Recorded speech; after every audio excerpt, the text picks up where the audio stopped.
Eric Enham says ex-girlfriend Michelle Hamlin owes for breaking a lease and an unpaid loan.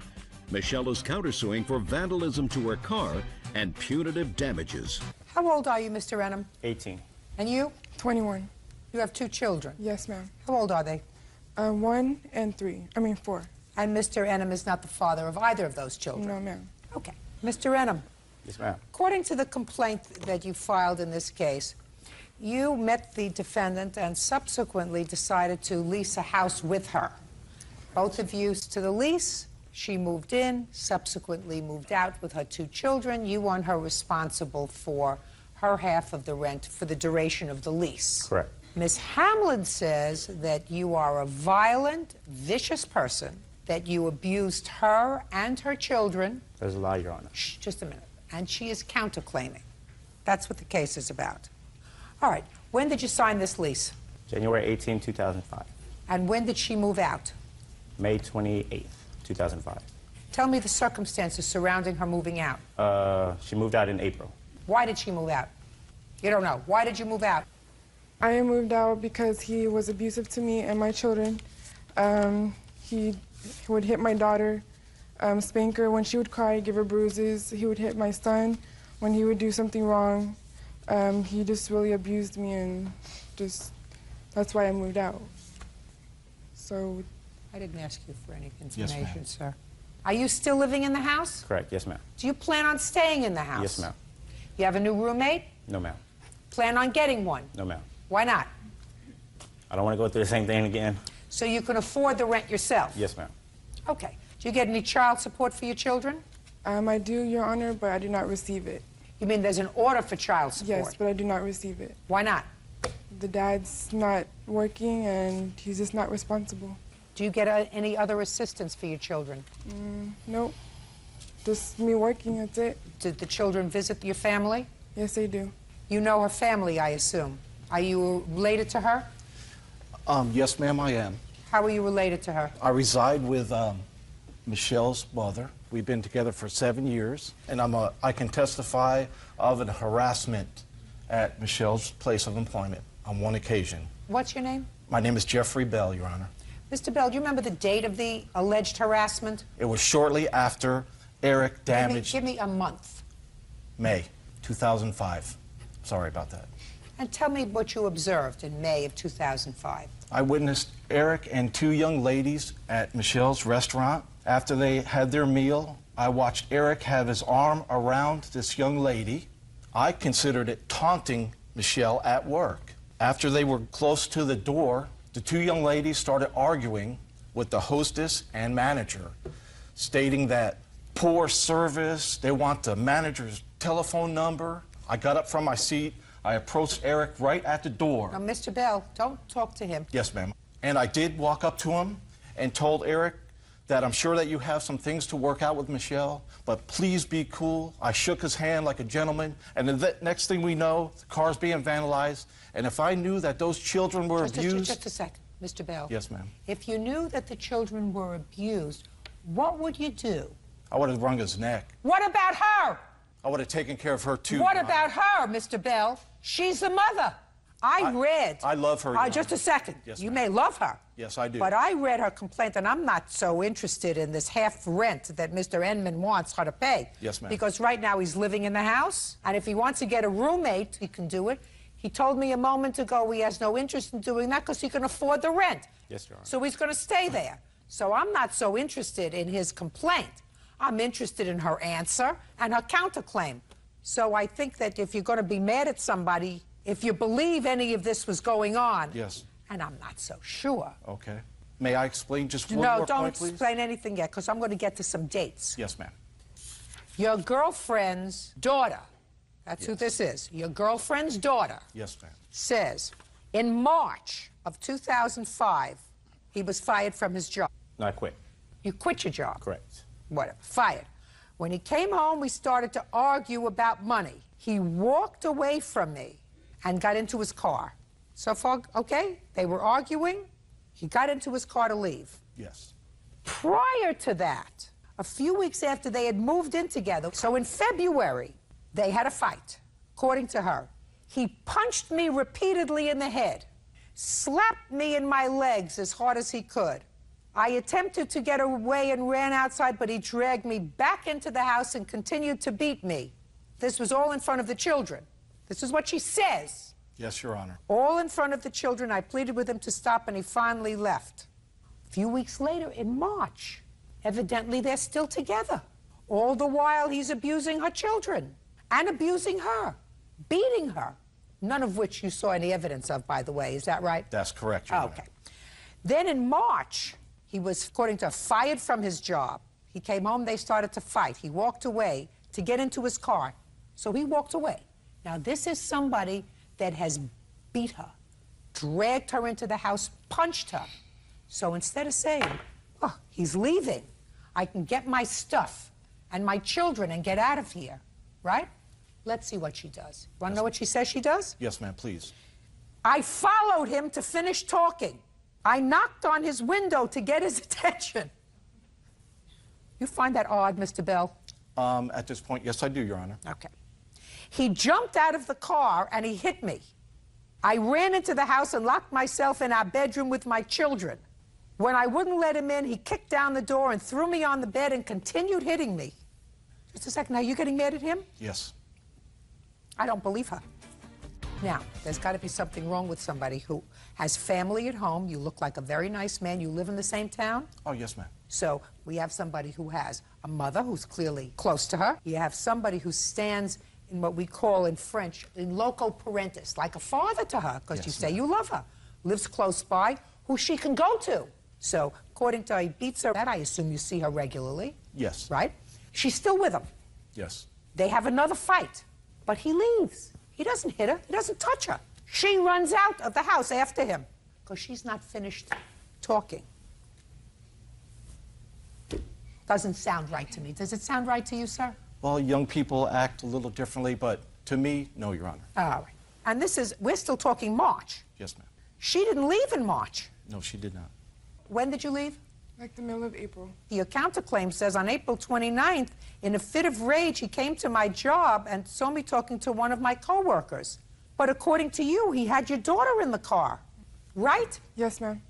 Now, what was he doing with your daughter in the car? He was taking care of her while I was at work. Right. And he took care of both of your children while you were at work. He picked them up from the daycare. He chose to pick them up from daycare. How often did he pick them up from daycare? Mostly every day. So after, according to you, he's been abusing your children since February, March, April. You allow him, unsupervised, to go and pick up your children? You understand me, Mr. Bell? Yeah, I see your point, Your Honor. Something doesn't ring true, Mr. Bell. Up to this point, yes, Your Honor. Well, that's the testimony so far. I'm practically finished with the complaint and the answer. I mean, I don't have voluminous papers here. I have somebody who says that he abuses her children, that he spanks her infant, spank her so hard it would leave bruises, and yet she allows him to be with her children unsupervised. If I believe it's true, she's as guilty as he is. She's the mother. They're her children. Yes. Her job is to protect those children. Do you understand me? Yes, ma'am. You chose, as a baby, to have two children with somebody who was totally irresponsible, who doesn't take care of his children, and then according to you, and I'm questioning the truthfulness of what you say, you hook up with somebody who beats your children, and you stay with them. He beat your children, you tell her. He beat your children. Go ahead. He beat my children, and I was scared to leave in the first place because I had bought him a shotgun, and I didn't know what he was capable of doing with that gun. When did you buy him a shotgun? Like in March. Just a second. You told me that the first time he hit you and beat you was in February. Why did you buy him a shotgun in March? I'll get to you in a second. Why would you buy him a shotgun in March? Because he wanted it to have protection from the kid's father. Mr. Bell, don't buy everything that she's telling you, sir. May I speak just for a couple words, please? Absolutely, sir. Okay. I know that there's been numerous complaints against Michelle's children's first father with Eric and Michelle when they first got together. Numerous harassments over telephone, verbal assaults. You mean by the father of these two children? Yes, and they were Go ahead. both in fear from the beginning. Just a minute. Did she confide that in you, sir? Oh, yes. that the father of her 2 children was harassing, Yes. threatening? Yes. Did she ever tell you that he was? No. Right. Now I'll hear you. Because I know if I don't get you up here, we may have an accident. Okay. Who are you? I'm Anna, and one of his witnesses. Anna, you have a last name. Arredondo. Arredondo? Yes, ma'am. Go ahead. On May 22nd of 2005, Michelle had came over to discuss some things with Eric, and How do you know these 2 people? I know these. I have met Michelle prior because they came over in my home, and I met her kids. Just a second. So you're his friend? Yes, I'm his friend. How do you know him? I've known him for 6 years. Okay. So now you're going to in May. Yes, in May, on May 22nd, 2005, Michelle came over to Eric's home, and I was heading towards the kitchen, and I overheard her tell Eric. Just one second. May 22nd, you went to his house? Yes, sir. Did you go with the police? No, I went with a friend. What did you go there to discuss? Discuss about my stuff in the house still? Discuss your property. Yes, ma'am. We're talking about somebody who beats you, beats your children, and you, without police protection, voluntarily went to his house. Yes. You got where I'm going, Mr. Bell? I do, Your Honor. Good. And what happened, Miss Arredondo? What did you hear? I heard her, and I quote, if you take me to court, I'm just going to lie and tell the judge that you hit me. And Eric said, go ahead, she's just going to see that you're lying. So that's all I can witness. That's a lie. Tell him. That's a lie, Your Honor. I don't think so. Eric Enum claims ex-girlfriend Michelle Hamlin broke their apartment lease and failed to repay his loan. Okay. All I can do is look at conduct. According to you, you entered into an abusive relationship with someone with whom you had 2 children. Then you went to live with him. Yes, ma'am. And according to you, he started to abuse you as soon as you signed the lease in this house together. Seriously abusing you, beating, punching, hitting, kicking, but also did the same thing to your 2 infant children. And you continued to live with him. And when you had another fight, he wanted to leave the house, you followed him outside. And then he beat you again. And then you still continued to live with him and allowed your children to live with him. And not only did you allow your children to live with him, but you allowed him unsupervised care of your children. He was the caretaker of your children while you were working. Now, when for the first time did you report his abusive conduct to you and your children to the police? I never reported it Why not? because I was scared if I did report it that he would do something else. Your Honor, we haven't got to the part where he was driving recklessly with a child in the back of the car, doing donuts in the parking lot at her work. Did you see that, Mr. Bell? Myself, no. So I just asked you if you saw that. I did not see that. Okay. Now, Mr. Edmonds says that he had the child in the car and he went to get her because why? Because she said she was going to a party that night and going to leave me with the kids. And what did you say to her? So let her know that you're not. You need to be home with your kids. And she said, She said, no, I'm not. I'm taking my kids. I'm going out. I'm taking my kids and I'm going out. Correct. So what did you do? I went to her work, And you saw her doing what? being all over. Listen to me. Go ahead. I saw her being all over 2 other guys in the parking lot. So you got mad. Correct. Were you driving around in a reckless manner in the parking lot No, with ma'am. the child in the car? No, ma'am. What did you do? I told her to get in the car and go home. And when we got to our place of residence, I pulled in the garage, and the police came right behind us. Because she had called the police. Correct. Had you called him that day to tell him you were going out? Yes, ma'am. And when did you tell him you were going to be home? Probably Don't look down there. When did you tell him you were going to be home? like about 12 or 1. In the morning. Yeah. And who was supposed to watch the children till 12 or 1 o'clock in the morning? I told him that I was going to go to a friend's house and watch a movie and that I would come and pick up my daughter and take her with me. He told me that Just a second. Where was your other child? my other child was with his dad When did the other child go with his father? in the morning time. This is the same father who you were afraid of and you bought him a shotgun to protect the 2 of you from? Yes, ma'am. You got a lot of work to do, Mr. Bell. Her judgment is impaired. You don't get it. Her judgment is impaired. She's young, and I watched her mature from a teenager to a very good mother. And she is a very good mother, Your Honor. Impossible! Impossible if I believe what she wrote in her answer, Mr. Bell. Impossible if I believe her that she allowed her children to be in a circumstance with this man who abused her children. That makes her the worst possible mother. The worst possible mother. To sit there and watch a stranger to the children, she says, beat her baby with bruises, and you're telling me matured into a very good mother? Your judgment is impaired. I believe sometimes, Your Honor, that love is blind. It may be Love hard. may be blind, and there are women who stay in abusive relationships. She clearly is one of those people who stayed, at least in her first relationship, which was abusive, although she continues to have the lunatic that she described to me before that required protection by a shotgun. She allowed that person to take her infant child. Impaired judgment. And I don't believe her. I don't believe that she was the victim of the kind of abuse she ascribes to the plaintiff. She filed not one police report. You saw no evidence of abuse on either her or her children. She didn't even file a police report after she moved. As a matter of fact, after she moved out and she was free and clear of this horrendous person who beat her and her children, she went back to his house. Is that the action of somebody who's afraid? Okay. Listen to me, sir. Yes, ma'am. You get not a dime from her. You're living in a house. You're happy living there. What you are required to do in this kind of circumstance is to mitigate your damages, which means you put an ad in the internet, you put an ad in the local paper for a roommate. You chose not to do that. That's wonderful.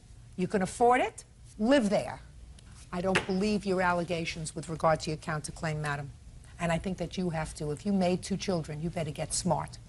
Because if on the long shot that anything that you say here was true, you have so far made 2 very poor choices. And you have a responsibility to your 2 children to choose more wisely with regard to mates that you select, or else make up your mind that you're not going to have a mate for a while and you're going to rely on this gentleman and your mother as family to help raise your children. And grow up. That's all. 19-year-old nanny Stephanie Goodall is suing her former employer, 26-year-old Wendy Elder, for a fraudulent check she cashed on Wendy's behalf. Bird, you got to listen to this very carefully. I don't always ask you to do it, but this one is just one of those. I will pay attention. Okay. Miss Goodall was Miss Elder's nanny. Yes, ma'am. And according to the complaint, Miss Elder, according to her, received a check from some relative. And the check, for some reason, was made out to Miss Goodall, because according to Miss Elder, this relative was old. And she asked Miss Goodall to cash the check. Miss Goodall deposited the check for $1,850 in her checking account, and then slowly, over the course of several days, withdrew the money and gave it to Miss Elder. It turns out that the check bounced. Now, Miss Elder got the cash and spent it. Of course. Miss Goodall got the shaft, because her bank wants their money. Sure. Miss Elder is outraged that Miss Goodall is suing her, and she's going to explain why. Go. Your Honor, I didn't write those checks. They were not in my name, they were in her name.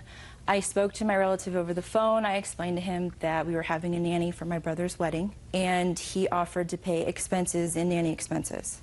And I said, okay. Just a minute. You're adding that to your answer, by the way. That's not what you said in your answer. What you said in your answer was that a relative of your husband's agreed to help you with trip expenses, not nanny expenses, trip expenses. Trip and nanny expenses, Your Honor. Listen to me. Correct? Yes, Your because Honor. you say this is a relative of your husband's. Yes, Your Honor. And I assume your husband has a job? Yes, Your Honor. And what about you? I'm a stay-at-home mom of 2. You're a stay-at-home mom. Do you have a home? We live in an apartment. Do you pay rent? Yes, Your Honor. Do you have a car? Yes, Your Honor. Your husband has a job? Yes, Your Honor. You pay telephone, gas, electric? Yes, Your Honor. You pay them by check or cash? We pay them by money order. So your husband gets his paycheck, and what does he do with it? We go. Don't think fast. What does he do with his paycheck? He cashes it. Where? At the bank. What bank? Wells Fargo. Is that where you keep your account? You No, can't ma'am. cash a check there unless... It's drawn on there. What kind of work does he do? A grocer. He's a grocery manager.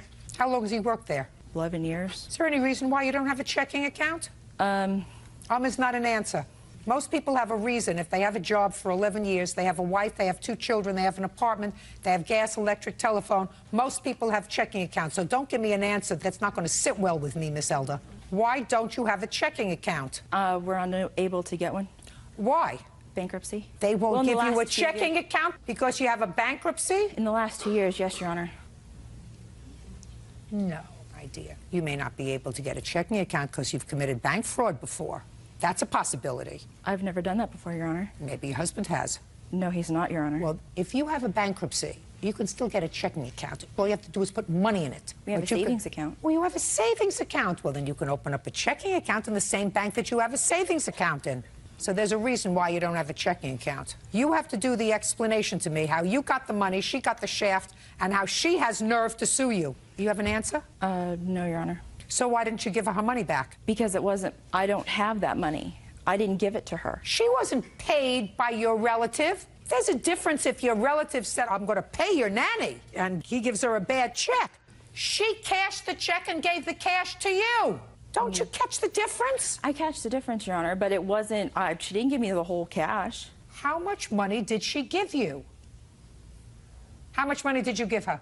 I gave her $1,900, Your Honor. I have record of $1,500. So, let's say I believe you now that we're getting to $1,500. She gave you the cash. Why shouldn't you give it back to her if the check was bad? Well, my relative or my husband's relative should give it to her, not I.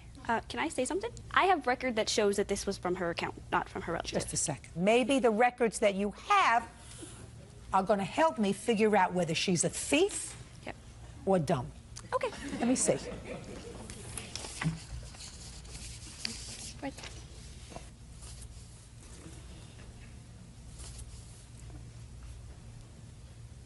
Bakersfield Police Department advised that the account on which the check was drawn belonged to Christopher and Wendy Elder. However, the account was closed by the bank in August 2001. That makes you a thief instead of just stupid.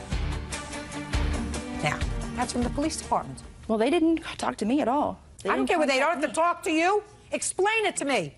The account had been yours. It was closed in 2001. I don't see how that's possible. We have record that it's still open. Is what you're telling me now that you acknowledge this is your account? Listen to me, Miss Elder. I'm going to advise you right now, because I feel as if it's my responsibility to advise you, that we are taping this, and that I plan on sending this tape to the local law enforcement authority in Bakersfield. So far, you are very close to admitting to bank fraud. And I feel as if without having the benefit of consulting with an attorney, you would do very well to say to me, I don't think I want to answer these questions anymore, Judge. Because what you say in your answer was, listen, it wasn't my bank account, it was my relative's thing about it. Now we come to a fact from your mouth that it was a bank account that belonged to you and your husband. You said, and my relative. Maybe, maybe not. But if it belonged to the three of you and a bad check was written on it and you knew that it was an account that had no funds in it, that's bank fraud, for which you can go to jail. And my sense is, if you are a woman who doesn't have a checking account and who has a husband who's worked in the same place for 11 years, you are no stranger to problems with banks. Do you follow my drift? Yes, Your Honor. Do you want to answer my questions anymore? No, Your Honor. Perfect. Judgment for the plaintiff in the amount of $1,900. That's all. Norma Villa says her sister, Alicia Vasquez, owes for car payments, car repairs, and money loans. Miss Villa, the defendant is your sister. That's correct. And some time ago, she needed a car. You agreed to take out a loan in your name. That is correct, Your Honor. What kind of car did she buy? It was a 99 volts Jetta How much was the loan? for $11,809, I believe. So that was very nice of your sister. When did she take out the loan for you?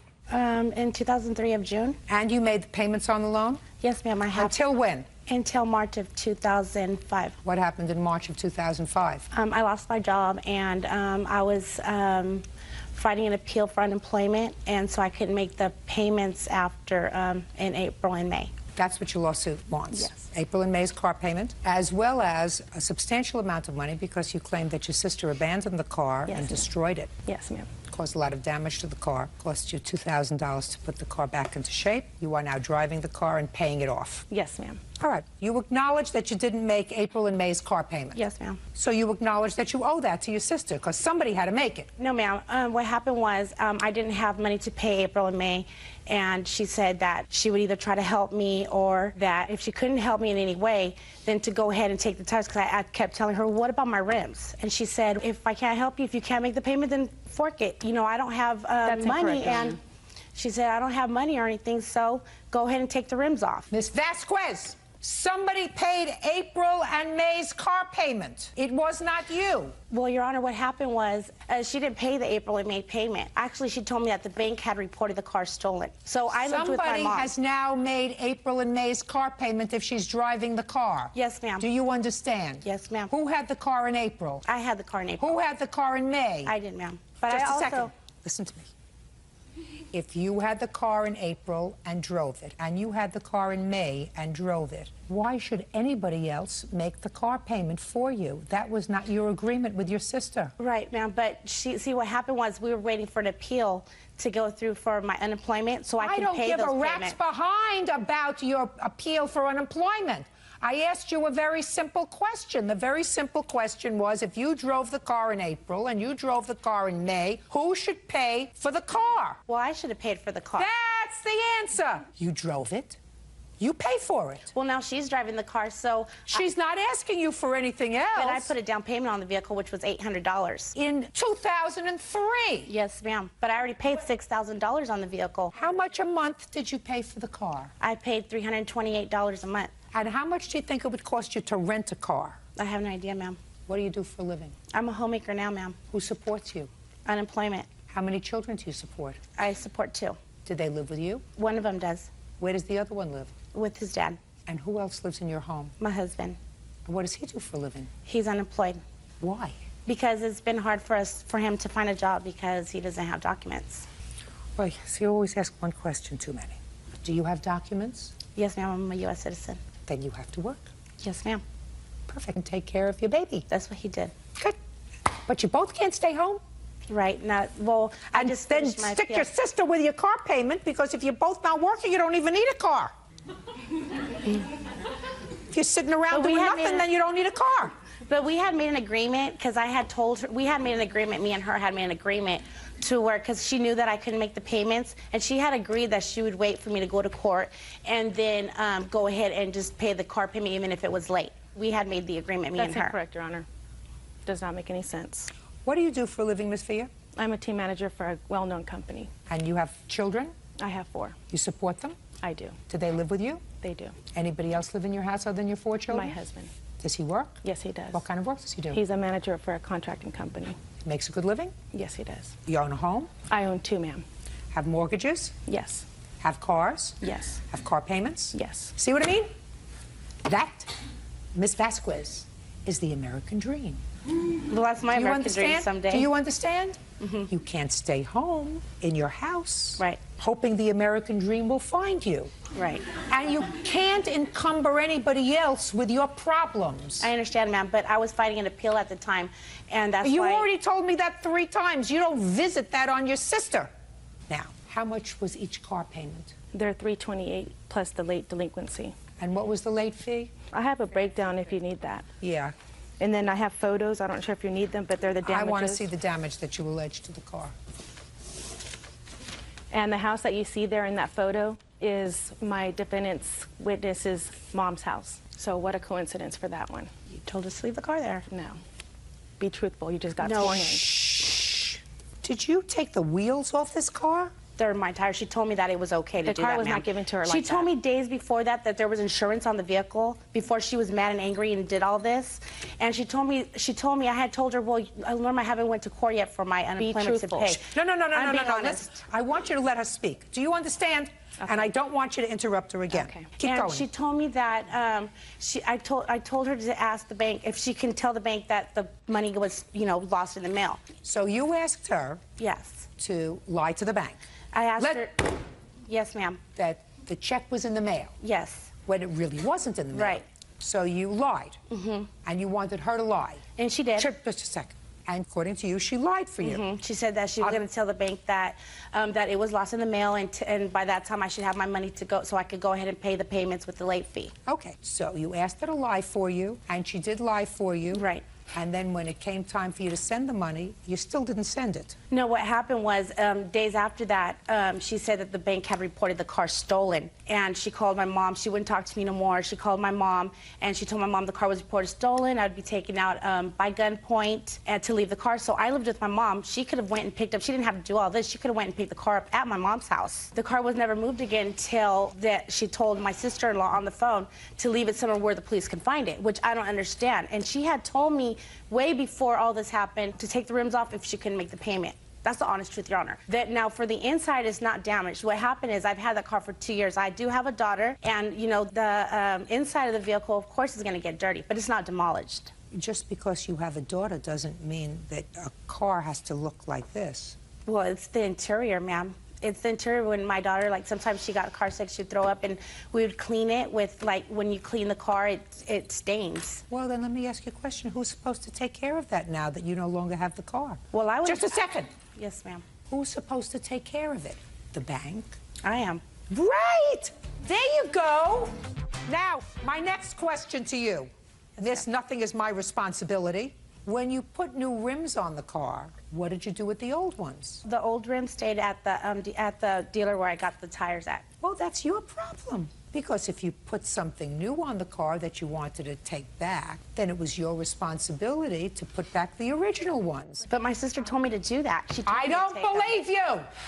She's a responsible, reliable person who has a job, and she has a husband who is employed, and she supports a household with 4 children, and she has 2 homes and 2 mortgages and car payments of her own, and she doesn't seem to be making excuses that not anything is my fault. I'm not saying nothing's my fault. Pay careful attention. Yes, ma'am. If you take out a radio and you put in a more expensive one, and then you have to send back the car to the company because you can't afford it, you don't leave it with no radio. You put back the original one. You don't leave it like this. She told me to leave it like that, I don't believe you. She told me to leave the car on brakes and to take my rims off of it. Honest to truth. Tell Makes her. sense. Tell the truth. Makes sense. Tell the truth, sis. No, Makes sense. just don't speak to each other. I don't believe that she said it to you. Even if she did say it to you, then, if you're a grown-up, you say, look, I've had this car for 2 years. If I can't get the wheels that were originally on the car, I'm just going to have to take the loss and leave the ones that are on the car because somebody is going to be penalized for this. It's not going to be you because your name isn't anywhere on the paperwork. It's got to be the person whose name is on the paperwork. That's her. That's probably why she told me that there was insurance on the car and to do that. Listen, I want you to get a copy of my book. It's a book that I wrote a long time ago. Beauty fades, dumb is forever. I'm trying to educate you. Yes, ma'am. You won't let it happen. When you do things in life, you're supposed to accept responsibility. I accept the responsibility that I took the tires because no, you accept responsibility that you took the tires, but you don't want to pay for it. That's the responsibility. You said, of course I took them. Well, I did a down payment on the car. I put $800 in the car. She's driving the car. She's saying that it was demolished, that it didn't work. I mean, Madam, that doesn't make any sense. Listen to me. That should cover my $800. When you buy a car, any car, new or used, as soon as you drive the car out of a showroom, it depreciates. Do you understand that? That requires a simple yes or no. Yes, ma'am. So when you put $800 down on the car and you drove the car out of the showroom, you lost your $800. Do I make myself clear? Mm-hmm. You don't get that back. Your car didn't appreciate in value because your daughter vomited on the back seat. Do I make myself clear? Yes, ma'am. All right, now let's get to this $315 rent check. She was in the process of getting evicted, and she needed money. She couldn't get any money from anywhere. This is in April. This is when she stopped paying for the car as well, in April. Correct. Well, tell me about it. I didn't want her to lose a roof over her head. And Tell me about the conversation. Where did it take place? She called me and asked me over the phone at work and asked me if I can please lend her the money. Her husband's going to get work or she's going to get unemployment or whatever the case is. Can I please lend her $315 so that she can pay the eviction so that they won't evict her? Okay, she acknowledges that you gave her that money. When did you pay her back? In June when I got, I had to get on cash aid. You went on welfare? Yes, because I had to move, Your Honor, to Santa Rosa. Welfare gave you a lump sum check? No, they gave me like a cash aid. For how much? It was like $380 something. And you took that whole $300 and gave it to your sister? Yes, ma'am. So what did you do for money? I had to go stay with my mom temporarily, so the $80 that I had that's in the food stamps that they had gave me. Did she give you back the $300? She didn't, Your Honor. Of course not. It doesn't make sense that you got $380 from welfare, and after this major to-do that you had with your sister where you were annoyed with her about the car, and she said she may help you out with the payments, and you turned the car over to your sister, who was then very angry with you because the car was destroyed in the interior and didn't have any wheels at all and was up on blocks, that you paid her back the $300 that you owed her, saving only $80 for yourself. It doesn't make sense. You owe your sister $1,500. That's what you owe it reasonably to put the car back into condition and for this loan that you did not pay back. And I suggest that you and or your husband find some way of earning a living. You made a baby, you gotta get a job. That's all. Marcus Mahaffey says his estranged mother-in-law, Patricia Strawn, owes for burning his work uniforms. Patricia claims Marcus is making up a story. Mr. Mahaffey, the defendant is your mother-in-law. You are currently separated from your wife. I assume this is your wife. Yes. And you have one child together. Yes, ma'am. I gather from your complaint that you, your wife, and your baby were living with Miss Strawn in her home. Yes, ma'am. And then there was some altercation involving you and your wife and your baby. You claimed that you left, and after you left, Miss Strawn burned your clothes. Yes. Miss Strawn says she did not burn your clothes, she put them out on the curb. Is that right? Yes, ma'am. When did your daughter and her husband live with you? From when to when? They're going to be married 2 years in September. Pretty much the whole time they've been with us. And when did you leave? May 23rd on a Monday. Tell me what happened. I had my mother pick me up from work. Did she always pick you up from work? No, ma'am. Why did she pick you up on the 23rd of May? I had no ride at the time. Okay, she picked you up from work and dropped you off at your house? My house was at her house at the time. I got there, and I asked my mother if she wanted to see our son, Ethan, and I told her to wait 1 minute. I went up to the front porch after arriving at the house. Why did you tell her to wait? Don't they get along? To some extent. There's been some problems, arguments. There'd be no reason why she couldn't have came in. Okay, go ahead. I went up to the front porch, and what I saw was Ashley and a couple of her friends smoking marijuana on the front porch, and my son was running around in the middle of them. Where was your mother-in-law? She was at work at the time. Is this the first time that you saw your wife smoking marijuana in front of your son? No, ma'am. Was this a frequent occurrence? Yes. My daughter did not smoke pot. Don't shout out again. I let you do it once. Okay. But don't. Go ahead. Put your hand down. After seeing what I saw, I had asked for Ashley to ask all her friends to leave at the time. Well, you probably got angry. If what you say is true, you probably didn't just ask. You probably got angry and were shouting. Yes, ma'am. Okay. So you were shouting, and what did you do? I told her I was going to my mother's house to stay for a little while, so I had picked my son up, and I did not want him to be around. You picked him up and you walked outside with him? Yes. And you went to the car? Yes, ma'am. Okay. What happened next?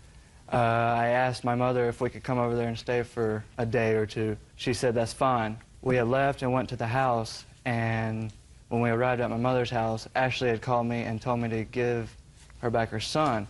And I said, not with you smoking marijuana around him. Until you can stop, then you can call me. All right. Ms. McCafferty, I'd like you to stand up, please. You remember going over to the Strawn house on the 23rd of May? Yes, ma'am.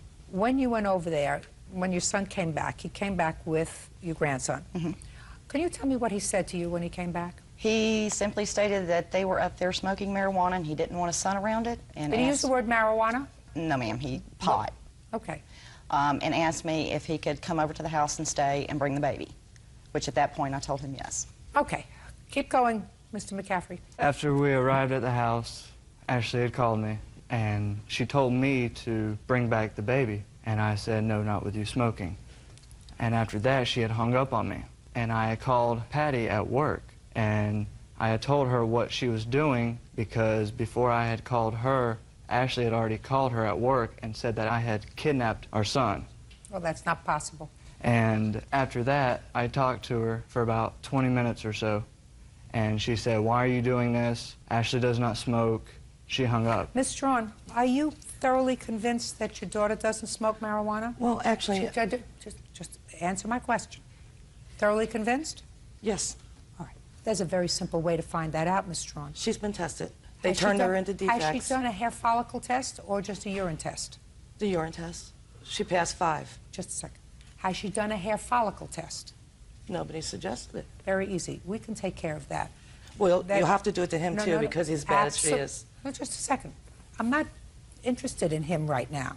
I'm interested in your daughter. Urine test is nothing. But a hair follicle test will demonstrate when you smoked, how much you smoked, and it stays in the hair follicle for up to a year. So you understand that if I order a hair follicle test, if your daughter consents, the results of that test can be sent to any domestic relations court when there is an issue of custody and or visitation. You understand that? Yes, I do. Now go and discuss with your daughter whether she's prepared for us to take a sample of her hair and send it to our laboratory. Go ahead. Like Go I ask said, her. ma'am, if you Go, do it to him, no, too. just, he's not an issue. Ready? Yeah. Fine, we'll do that. At the conclusion of the hearing, we'll do that. Well, what does that have to do with what the case is about, ma'am? Well, it has a great deal to do with the case, madam, because what you're saying is that your daughter doesn't smoke marijuana, therefore the story that he just told me about going up to the porch and seeing her is a lie. That's what you're telling me. Yes, ma'am. And I'm saying, well, there's a very easy way to figure that out. It has nothing to do with whether he smokes marijuana or not. It's whether your daughter did, and you are committed to the fact that she does not. Right. You want to smoke dope, that's your business, but don't smoke dope in front of your child. I don't, ma'am. Or be around friends who do. We weren't smoking pot, ma'am. What were you doing? Sitting there talking, and he took the baby without a car seat and left. And then at 6 o'clock in the morning, told me to come. He smokes crack, too. Just a second. Smokes marijuana? And you never... Stand up. Stand up. And what you're telling me is you never did it with him? Yes, ma'am, I will admit to that. All right. That's all I'm asking you, my dear. So your mother is mistaken. Is that right? Yes, ma'am. She is bad. That's all I wanted to know. That's it. That's the issue. Now you can sit down. You got it? Your daughter does smoke marijuana. She didn't tell you, but she smoked it with her husband. She says he smokes other things, too. I didn't ask her about the other things, but she clearly smokes marijuana. Now we understand each other, Miss Strawn? Oh. Now, let's get back to your burned clothing. Go, and get there fast, because I have other things to do today.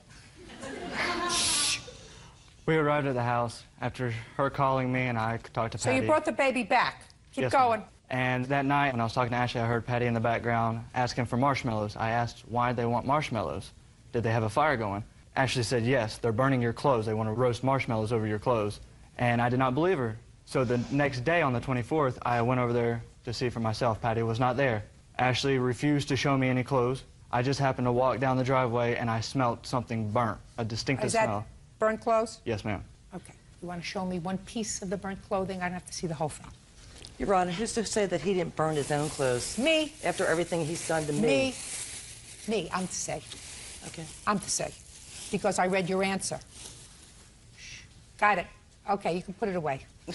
Okay. Miss Strawn says that she took your clothes and she put them out by the curb. Yes. Right? Yes, I did. You can't do that. Why?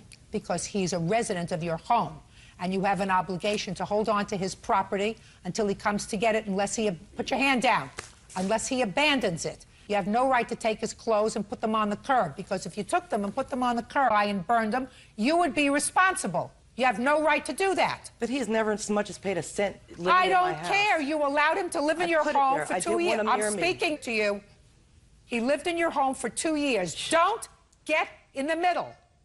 You're really dumb if you get in the middle, especially if you have 2 children who are babies themselves, and I probably believe you that both of them smoke pot and whatever else. So it's very possible that you 2 mothers-in-law and grandmothers are going to have to be responsible for this baby at some point, because certainly they're not responsible. And I would suggest that you try to maintain reasonable relations. He's allowed to take his child. No, he's not. There's a TPO No, against him. listen to me. At the time he took his child, there was no custody order. And in this country, the United States of America, one parent does not have any priority over custody over another when the 2 people are married. But it didn't have anything to do with him pulling up with pot. He wanted the baby, had his mom waiting in the driveway. That's what he did. Miss Strawn, you weren't there, and the fact that you are so committed to the baloney story that you have concocted in your head, because I believe her when she says that when he came back with the baby and said she's smoking pot on the driveway. I believe he said it. You don't believe it? I don't, ma'am. That's your problem. In any event, you have to pay for his clothes. How much were the clothes worth? The total for the uniforms was $508. What kind of uniform? My work uniforms. What kind of work? The job he doesn't have anymore. Mechanic. You really... He just got out of jail, for God's sakes. You are really thick. You're really thick. You're not paying attention to what I'm saying to you. I'm paying attention. No, you're not paying attention to what I'm saying to you. What I'm saying to you is you're supposed to stay out of it. This genius picked this genius. Yeah. The only problem... Well, this is your genius, Miss Strawn. If he's no bargain, that's her problem. This genius belongs to you. She made a baby with him. He's not going to be out of your life. And that doesn't give you the right to vandalize his property. Judgment for the plaintiff for the amount of $508. That's all. Juanita Nuno is suing her daughter, Carolyn Torres, for a loan to bail her grandson out of jail. Juanita says she may lose her home to foreclosure. Ms. Nuno, this is your daughter, and according to your complaint, you made your daughter a series of loans. She hasn't paid you back. Your daughter says, yes, it's true that you gave her some money. They were gifts. You do that to all your relatives, and you're singling her out for repayment of these gifts because she had a fight with your other daughter. Is that right, Miss Torres? Yeah, that's right. What did I just say? I owe her money, I guess. I don't know. Yeah, I don't know. They're gifts. To me, they're gifts. I heard what you just said. Are you okay?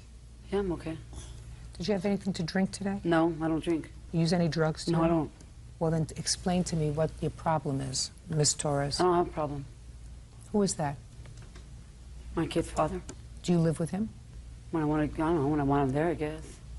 Step up, sir. What's your name? Anthony Torres. How long have you been with Miss Torres? About 20, 21 years, off and on. Do you work? Yeah. Your wife suffer from a disability? No. Well, is there something wrong with her today? She seems to be out of sorts today. Well, because I don't think she should be suing me, that's why. Why did you agree to come here? I don't know. Did you discuss coming here with your wife, Mr. Torres? Yeah. Why did she come? Because it's a lawsuit and she needs to come. Juanita Nuno says her daughter, Carolyn Torres, owes for a loan for bail. Juanita says she posted her grandson's bond after he was arrested for burglary. Now, if you've been with Mrs. Torres for 20-some-odd years, then you are the father of this young man who got himself into trouble last year? Yes, I am. And the first loan, according to you, Ms. Nuno, was for bail for your grandson. Yes, it was. What was he arrested for? Jack broke into a school. So he was arrested for burglary? Yeah. Did you call your mother and ask her for bail? Yeah. What did but you say to her? He called her first, though. He called, and I called after. Who called? I think my son called first, and then my niece called me, and then I called her back. And when you called your mother, what did you say to her? Bail him out. I don't have the money. And what did she say to you? She said, what happened? And I explained to her what happened. That Jack broke into a school, so can you bail him out? She does everybody else, so I figured she'd do him. Why didn't you bail him out? Like I said, I don't have the money. Well, how do you support yourself? By his child support checks. Well, you live together. Why does he send you child support checks? Well, when I want to get, I'll call him. He doesn't really live with me. Miss Nuno, you really expect her to pay you back? Yes. From what? She applied for Social Security, and she was supposed to... What was the nature of her disability? She has arthritis in the spine. That's inherited. It comes down the line. All of us have it. So she applied for Social Security disability. Yeah. And they were going to grant it to her. All she needed to do was take a physical exam. So you expected her to pay you back out of her disability from the government? Well, not only from that, but from my son-in-law. And I believe him because he never lies. Well, did he promise to pay you back? He said he would pay me back. He would pay the bonds people, so that would be good enough. Is that right, sir? Yeah, that's right. So why didn't you pay her? I intend to, I just haven't had the chance to do it. It's a year and a half ago, almost 2 years. When are you going to do it? As soon as I can. So after they didn't pay you the $1,600, 6 months later you gave her another $2,000. You want to tell me why? Because I beat her daughter. That's why. That's exactly what happened. She lent me money to move out because I beat her Judy. daughter for Judge stealing my Judy. child support check. No, Judge Judy. Yes, that's what happened. I billed Anthony out in November. You got $1,600, Ms. Nuno. What's the $2,000 for? For getting me out of her house. I was staying with her for 2 months. Why were you staying there for 2 months? Because my stupid son, we lost our house in Redlands, so I had to go move in with her because of what he did. How many other children did you move in with? 5. How old are your children? 15, 14, 10, and 3. And my son, Anthony, that's 18. He's 18. You have a 3-year-old child? Yes, I do. How did you, with your terrible disability, have a 3-year-old child? I guess. I don't know how. Well, how else am I going to have a kid?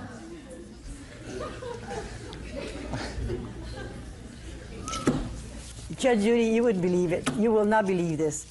I had her put in a convent in Mexico. I had tried to educate her day one, and you know... That's what she went wrong when she sent me to Mexico. She never should have ever sent me to Mexico when I was 10 years old. Never. Do you have anything you want to say to me, sir? He didn't say nothing. No. I'm not speaking to Well, you. he's not going to say anything. I'm not... He'll still won't say nothing, though. I'm not speaking to you. Well, I'm speaking to you. I'm telling you, he won't say nothing. Listen to me very carefully, Ms. Torres. You've already shamed yourself in front of a lot of people. I don't care. You have a 15-year-old, a 14-year-old, a 10-year-old who can all understand everything that's going around them. I feel very sorry for them, and I guarantee you that if you live alone with your children now, I'm putting in a call to social services to go and monitor your home if these children are, in fact, living with you. Are they living with her? Are the children living with her? Yeah. Well, somebody's going to monitor it. You're not there, is that right? Most of the time, no.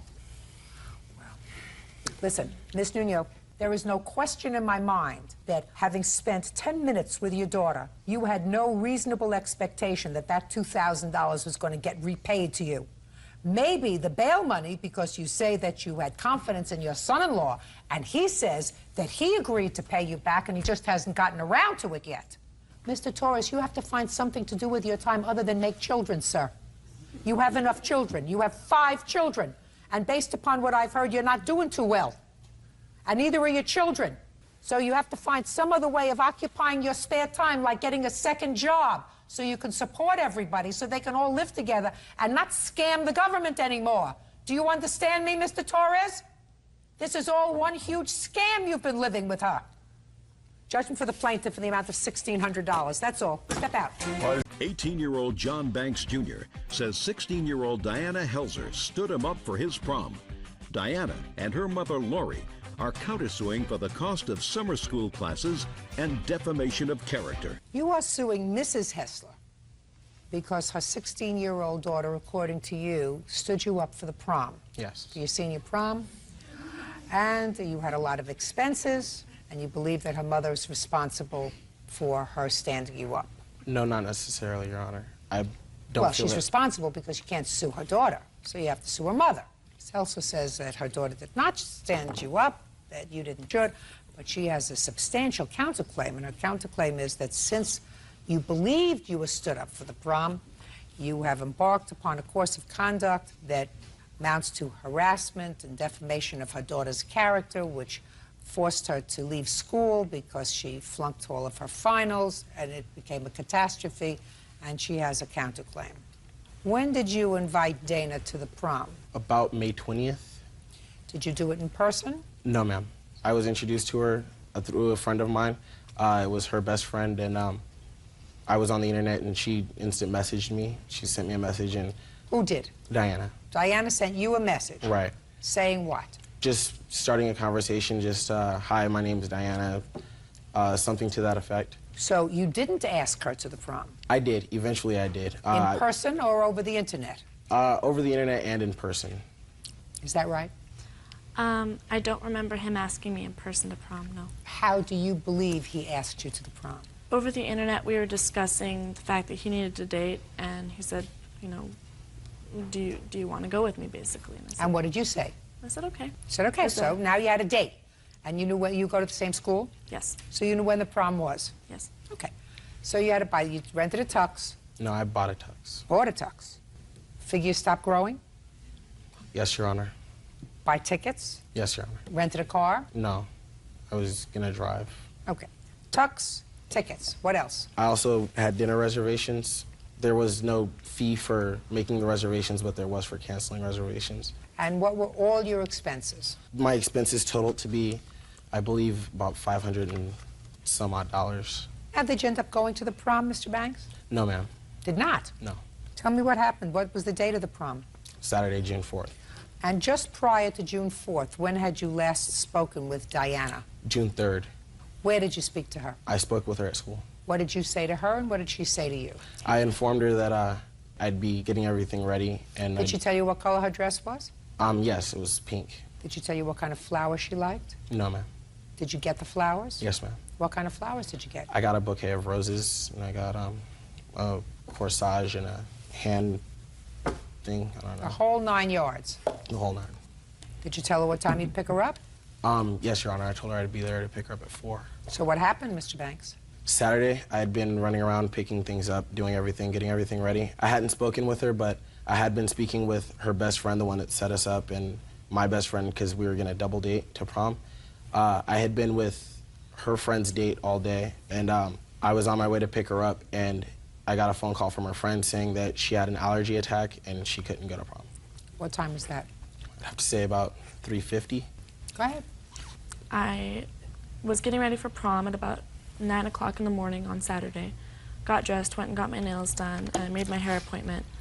I went and picked up my dress. When I was getting my nails done, I did have an allergy attack, and I went home and I tried to call John after talking to my mom. I called him, and his sister answered, saying that he would be out with friends all night. So I decided, okay, I'm gonna stay home for a while. A friend of mine called and said, Diana, or aren't you gonna go to prom? And I said, no, I don't feel good. She says, would you like to come over, hang out, and we're not gonna go do anything? And I said, okay. We ended up going over to another friend's house, just relaxing and watching movies the rest of the night, and we fell asleep. Well, that's pretty outrageous, my dear Diana. That's pretty outrageous of you. You agree with that? Yes, ma'am. You agree with I disagree. Excuse me, I'm not speaking to you. I'm speaking to your daughter, whose conduct was outrageous. Now, if you have an allergy attack and you are bedridden, that's one thing. But to go over to a friend's house, hang out and watch a movie is something entirely different. And I would be angry, too, if I got stood up at the last minute. I had not yet given my permission for them to go. I don't care. Okay. Whether you gave your permission or not. Did she use her own money to buy the dress? Yes, she did. And you didn't know about it? I did know about it. All right. And when you found out about it, did you say to her, I haven't given you permission? Yes, ma'am. When she went to get her hair and nails done, did you say to her, don't bother to have your hair and nails done because I haven't given you permission? What I said was I haven't yet met Mr. Banks and I haven't given my permission. I need to meet him. Miss Helsa, it's not an excuse. I'm saying that your daughter's conduct was reprehensible for a 16-year-old. She stood him up for his prom. Okay. And she stood him up not because she was sick, because she decided she didn't want to go. And she went to a friend's house and hung out with friends. And that is reprehensible. Is that what you did? No. Is that what you did? That is what I did. You didn't know that? Did you stand him up because you didn't want to go, or did you stand him up because you went and had an allergy attack and then went over to Julie's house? It was because I had an allergy attack and my friend had wanted me to come over because she knew I wasn't feeling well and wanted to hang out. Listen to me. If you have a debilitating allergy attack, you stay home. Go ahead. That Saturday was prom, June 4th. June 5th, I broke my rib. June 5th, playing basketball. And so June 6th, I stayed home, which was a Monday. I called her best friend on the phone. We talked about it because she felt bad as well because she set us up together. And I decided to call Mrs. Helser. And we spoke on the phone for a while. She was a really nice lady. And she also felt that what she did was inappropriate. And I know that she's not legally obligated to pay me back because, you know, it's an agreement to go to a social event and that's not a contract. However, her mother being of age and me being of age, she did make a verbal contract over the phone. And I have a witness here, her best friend is here to testify because she was on the phone when I called her. What did her mother say? We spoke about about what Diana really did on prom night. Well, what did you say to her mother? Her mother's here. She's a party. You can tell me what you said to her mother. I told her that I had an agreement to go to prom with her, and she informed me that she was aware of that Diana actually had an allergy attack. And I told her no, that Diana actually decided to spend the day with her boyfriend because I guess apparently she got a boyfriend that morning and he asked her not to go. She got a boyfriend that morning? Yeah, Saturday morning she got a boyfriend and she decided, and he asked her not to go. So, you know, and that's perfectly fine. But Are you saying that somebody knows that? That you have a witness here? That I was on the phone and that she told her that? Yes, I have a witness here. I'd like to see the witness. Raise your right hand. Do you swear to tell the truth in these matters? Yes. State your name for the record. Kayla Brett. Kayla, are you a friend of hers? Not anymore, but I was. Were you the girl who was supposed to double date with them? Yes. You had originally set them up? Did you have a conversation with Diana with regard to why she didn't go to the prom with him? Yes, I did. I called her to make sure that she was ready to go because John was on his way, and she had informed me that she did not want to go. Did she say why she didn't want to go? She said she had an allergy attack, but as I continued to talk to her later on that day, before my date came to pick me up, she told me that, or I think it was June 5th, that she told me she had spent the night at her boyfriend's house. What boyfriend? His name is Jason. So she said she spent the evening with Jason? Yes. Prom evening with Jason? Yes. She also had, there's a website called MySpace. I don't know if you're familiar. It's I don't do that machine. It's a website where you go and you can write journal entries on there, leave comments for friends, and post pictures up there. She had left a blog explaining what she had done that day, and she said that she was at a friend's house roasting marshmallows and she had spent the night there. That's basically confirmed that what she was doing, and I did have a conversation with her, and I was quite upset, and I told her everything, how messed up it was that she had done that. That's pretty messed up. Did you tell your mother that? Look at me. Did you tell your mother you were going to spend the night with Jason? I told my mom I was going to spend the night over at Julie's, and I told my mom that we were going over to Jason's to watch a movie. And your mother just said the word Julie. I never heard your mother say Jason. Your mother was whispered to you, you went to Julie's. I did go to Julie's, ma'am. We went over to Jason's, who was not my boyfriend. Just a second. So from Julie's house, you went to Jason's house? Mm-hmm. Didn't have an attack in between getting from Julie's house to Jason's house, did you? They're neighbors, no. Didn't have an attack between Julie's house and Jason's house, did you? No, ma'am. And she did call me and checked in, and she called at midnight and let me know that they were just about to finish up a movie and that she would be back at Julie's by 1. When you spoke to Mr. Banks on the phone 2 days later, did you tell him that you would compensate him for his expenses? No, ma'am, I did not. What did you say to him? I said I needed to see receipts. So you did discuss expenses? We discussed expenses. Fine, and you said I needed to see receipts. Before I would even consider a discussion. I don't believe you. Seriously. I don't believe you. Yep, I believe that you said to him, I will pay those expenses, but I have to see receipts. I have emails here where he's saying that I agreed to pay $270 for prom tight. Diana said, quote, Diana said she's going to pay me $270 for prom. Hit me up. And then to Kayla, who responded, I say $300 even. What's an extra $30? Listen, what I said to you was you had a discussion with Mr. Banks, and you are under no legal obligation. I don't believe you are under a legal obligation, but for the fact that you agreed to pay him. I didn't agree to pay him. Your Honor. Just a second. In order to have a contract, Mr. Banks, let me explain something. It gets to be a little bit tricky. There has to be, in order to have a valid contract, there has to be some consideration. That means that each person is giving something. Do you understand? Yes, sir. What would be the consideration, in your judgment, for Ms. Helser to make an agreement to pay you any part of your prom expenses? I think she felt morally obligated. She still stated to me that Diana had just gotten a job. I didn't know Diana had a job. She said Diana had just gotten a job and that she'd make Diana pay me back my money as long as I had receipts. And I have receipts here right now. Just a second. So she said she would make Diana pay you back? Yes, Your Honor. I believe you. 18-year-old John Banks Jr. says 16-year-old Diana Helzer stood him up for his prom. Diana and her mother Lori are countersuing for the cost of summer school classes and defamation of character. Go ahead. I was on the other line. He had three-wayed Miss Helser. While I was on the phone, she did say that Diana would pay for the expenses out of her own paychecks because she had just gotten a job. That's not true. What I said was I would consider based on seeing the receipts. And whether or not you were on the line. Miss Helser? Yes. I'm going to flip over for a moment to your counterclaim, which I'm prepared to hear in 30 seconds or less. He's got a claim for maybe $500. He's got receipts that totally says maybe $500. You have a $4,000 counterclaim because, yes, according to you, your daughter was harassed, defamed, etc. She flunked all of her finals, because of what he did. So you want to get there, please? Diana? Yes, ma'am. Start with the ad. I had been on MySpace and I saw a ad that Kayla had posted about paying people to kick my...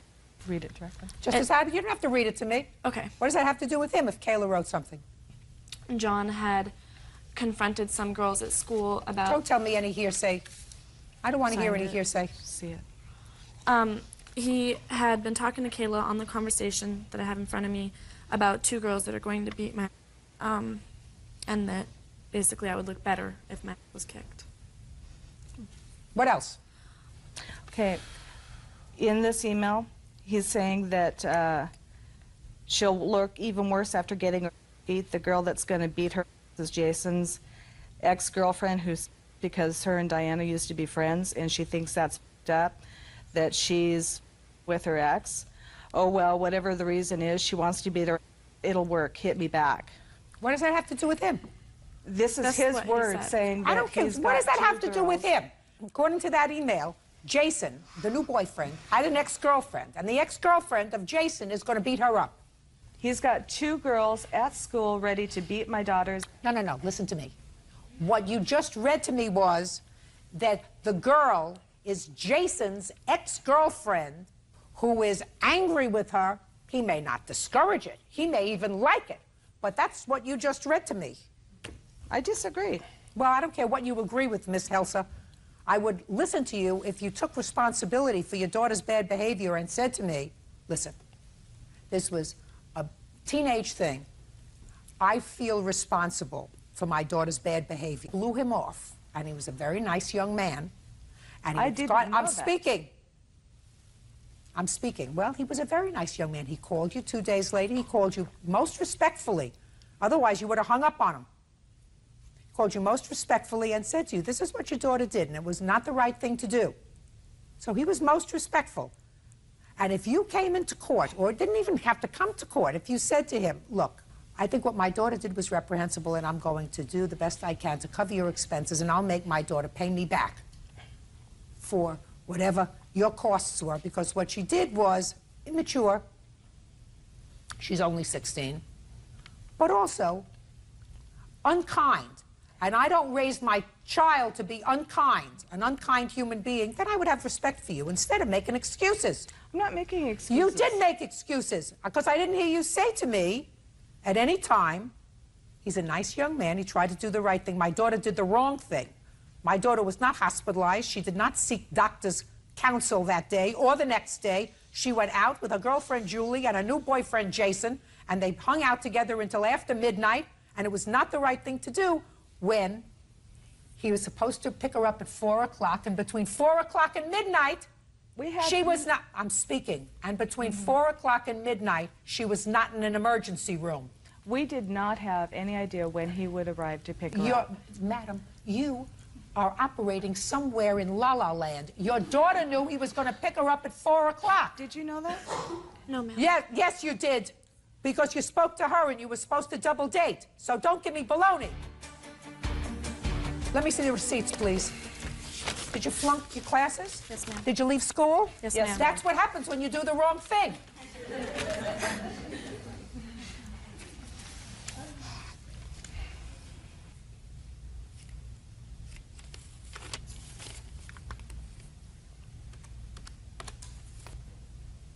You didn't give the flowers to anybody else, did you?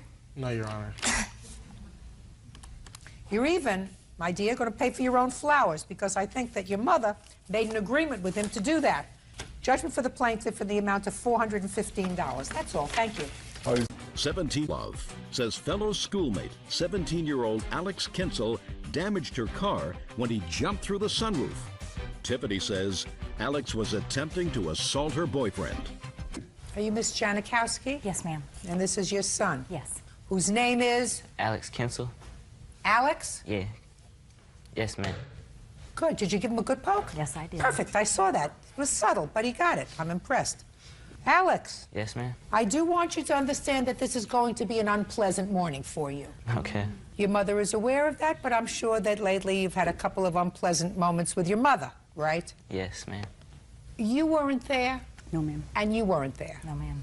So why don't you have a seat? You're just the question really of liability, and in your case, a question of ownership of the car that was allegedly damaged by Alex. Yes, ma'am. When he decided to assault your boyfriend. Yes, ma'am. This young man, I assume? Yes. The only problem was your boyfriend was sitting in your car. Yes. And your car had a sunroof. Yes. So Alex, in order to get to, Tyler. climbed up on the, I jumped into the sunroof. I didn't climb. jumped from the pavement Yes. into the sunroof. Yes, ma'am. Sort of like Spider-Man. Faster than a speeding bullet, right? Able to leap tall buildings at a single bound. You're kind of mixing out Is- heroes, but that's it. That's one of them. Yeah, Superman, yeah. Spider-Man, whatever. So you were able to do that, right? Yes, ma'am. When you're mad and the adrenaline's rushing, sometimes you do things you don't expect you can do. So now you want him to pay for the damage that he allegedly caused to your car, right? Alex says through his mother that he's very sorry for assaulting Tyler, which he freely admitted in juvenile court, and he was placed on probation. Yes. So he's paying for that crime, and he's sorry he did that, but he didn't damage the car No, ma'am. because, like Superman, he was able to bound from the sidewalk through the sunroof to get to Tyler without ever touching the car, right? So now, Alex, what? I'm sorry. What? Just picturing it. I want you to, I tried to draw a word picture to you to get you interested in what's going on. I'm very interested. Good.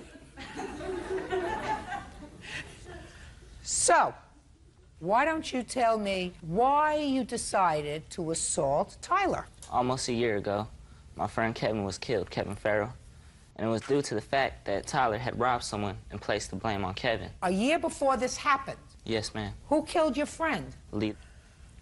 Was he ever apprehended for this murder? He was apprehended and he got criminal confinement and is still in courts right now, I believe. Or was he convicted? Of criminal confinement. Of They- criminal confinement? What is criminal confinement? I never heard of that. When they hold them against their will in a car with weapons. You know these people? Unfortunately, yes. What are they, all these gang people? No. Just criminals? Yes. Oh, you're terrific. Okay, so according to you, he's responsible for your friend's murder. Yeah, if it wasn't for him, my friend would still be alive right here now. Okay, so that's why you were angry with him. Yes. Is that why you assaulted him? That's one of the reasons. They also provoked me How did they provoke you? by flicking me off, saying stuff, parking right next to my car the day it happened. You mean the day that this assault happened? Yes. So they parked next to your car. She parked next to your car? Yes, and she told me that Tyler had hit her that day, and that angered me as well. And he's supposed to be out of school 10 minutes earlier than all the other students, so he's actually trespassing. Step up here. Why is he supposed to be out 10 minutes earlier? Because there's so many people after him for the reason what he did. You have a special schedule at school, Tyler? Yes, ma'am. For safety precautions, I leave 10 minutes early at the end of the day, and I come 10 minutes late every morning. And he did not do that.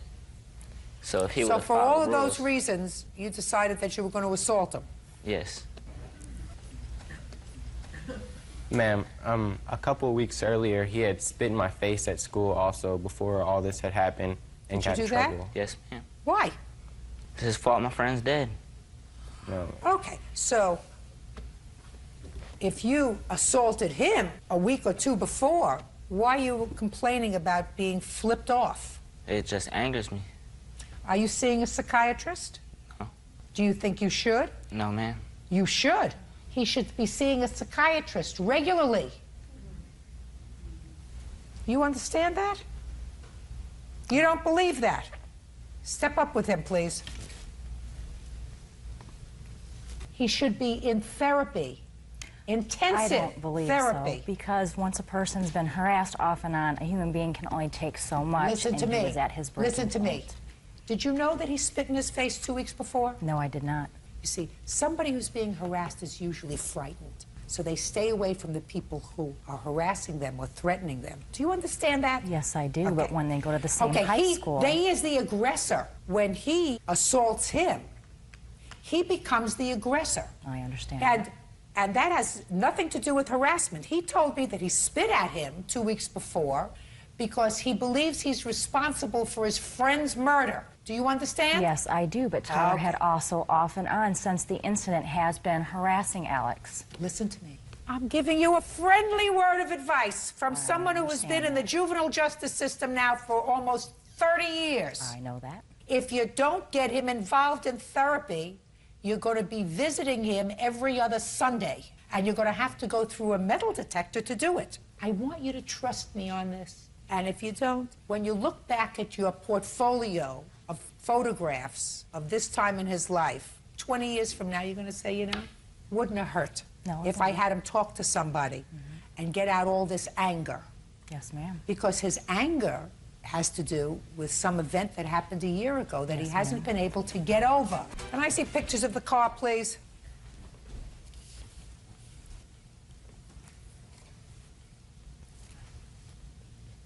I see a lot of damage to this car, Alex.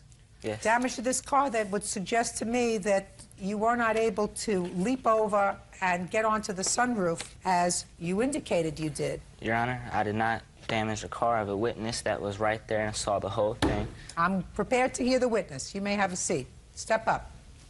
And she had also... Shh. Tell me your name. Vicki Nofel. Miss Nofel, this happened at the school. What were you doing at the school? I was picking up my daughter after school. My car was parked in front of the car that it involved in the incident. Tell me exactly what you saw.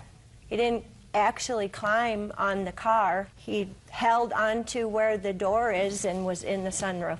There was no hitting, kicking of the vehicle, and there had been damage to the car before. How do you know that, my dear?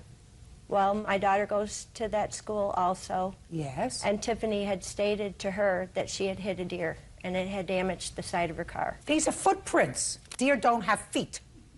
And I cannot imagine, madam. I understand. I cannot imagine the kind of assault that he pled guilty to occurred without his feet touching the car if he's in the sunroof. Could you imagine that? It just doesn't make sense.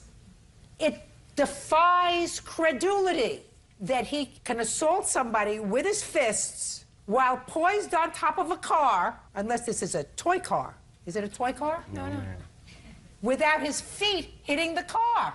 You understand that? I understand. Good. Now you can sit down. Excuse me, Judge Judy. Yes. We do have a police report, and there's no mention of any damages in the police report. I'd like to see the police report.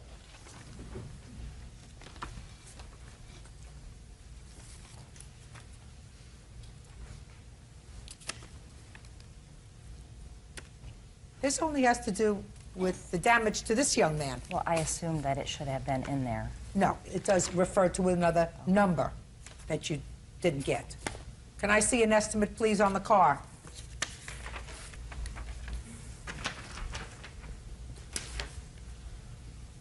What year car is this? A 97. 97 what? Toyota Avalon. Did you have it fixed? We don't have the money to fix it. Excuse me, Your Honor. Yes.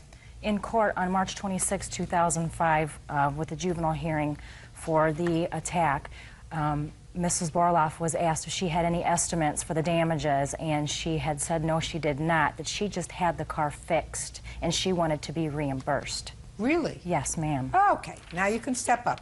Nope. And she said she had it fixed by Peterson's Garage in Michigan City. Is that right? I mean, that's easy for me to call. She's No. lying, Judge. No, She I did brought state that that. estimate with me. She did not have that estimate that day in court. Are you telling me now that you did not have the car fixed? No, ma'am. Then why would she state that she did? You have a copy of those minutes? I asked for them Do at you our have a court. copy of the no, minutes? ma'am, I don't. Oh, okay. They said they were not available, otherwise I would have had them. Okay. Whether she had the car fixed or she has the estimate, your son's got to pay for the damage. Stop making excuses for him. I'm not trying to, I'm just trying to state the facts. First, you tell me that your son caused no damage, because that's what he told you. Yes, and you ma'am. brought a witness to tell me that Superman didn't cause any damage when he assaulted Tyler. Then you tell me that it's well because she already had the car fixed, and all she wanted to do was be reimbursed. I'm telling you that you better start thinking about accepting total I responsibility understand that. for his bad behavior. But he told me should there not. was no damages, so. Well, Your Honor, what? there were tons of people around the car. How I'm not on the side of the car or nothing, you know. I jump into the sunroof. I'm Too not bad. kicking the Listen car. to me, Alex. Yes. Sometimes life isn't fair, my dear, and sometimes stand up on your own 2 feet and take your hands off the table. Sometimes the justice system is not as fair as you would like it to be if you're a criminal. 17-year-old Tiffany Borlov says fellow schoolmate, 17-year-old Alex Kinsel, damaged her car when he jumped through the sunroof. Tiffany says Alex was attempting to assault her boyfriend. When you're a criminal and you commit certain acts of vandalism and you say, well, I did that, but I didn't do that. Of course, they're going to say, listen, I don't have time to figure this out. You jumped up on her car. Common sense suggests that when you jump up on a car and you assault somebody to the extent that you plead guilty to an assault, so it's a serious assault, and according to you, my adrenaline was flowing so that you're able to do things. That's what you told me. So I was able to do things. You never know what your strength is. I don't have to say to myself, well, maybe a deer caused one of these dents, and maybe you caused one of these dents. It's your fault. You're responsible. I can't find the deer. You're it. You got it? Yes, ma'am. Good. Judgment for the plaintiff in the amount of $2,700. That's all. Bus driver Judy Greenlee is suing fellow bus driver David Smith for backing into her car with his bus. David claims he didn't do it. All rise. Yeah, this is case number 169 on the calendar in the matter of Greenlee versus Smith. Parties have been sworn in, Judge. You may be seated, sir. Have a seat. Ms. Greenlee, there was a time last year when you and Mr. Smith were employed by the same bus company, a school bus company. And it is your claim that while you were out doing your route, Mr. Smith backed a school bus into your parked car and then took off, damaging your car. You want him to pay for the damage to the car and other related expenses. Mr. Smith says he never touched your car, and he is counterclaiming because he says because you filed these charges against him, he was humiliated at work, he was arrested on the job, and he was ultimately acquitted of those charges. Did you have a trial? No, the police officer dropped everything. Okay, and told you to proceed civilly, I assume. So he's got a counterclaim. When did this incident happen with your car? January 12th of 2004. And at what time did you leave that day on your bus? 6:30 a.m. When did you return to the yard? Approximately 8:15 a.m. When did you look at your car? As soon as I got back to the garage. And what did you discover? I discovered a dent, and there was rub marks from where my paint had been rubbed off. A part of Do you have photographs of it? Yes, I do. I'd like to see the photographs. And I also have a videotape of the bus actually hitting the vehicle.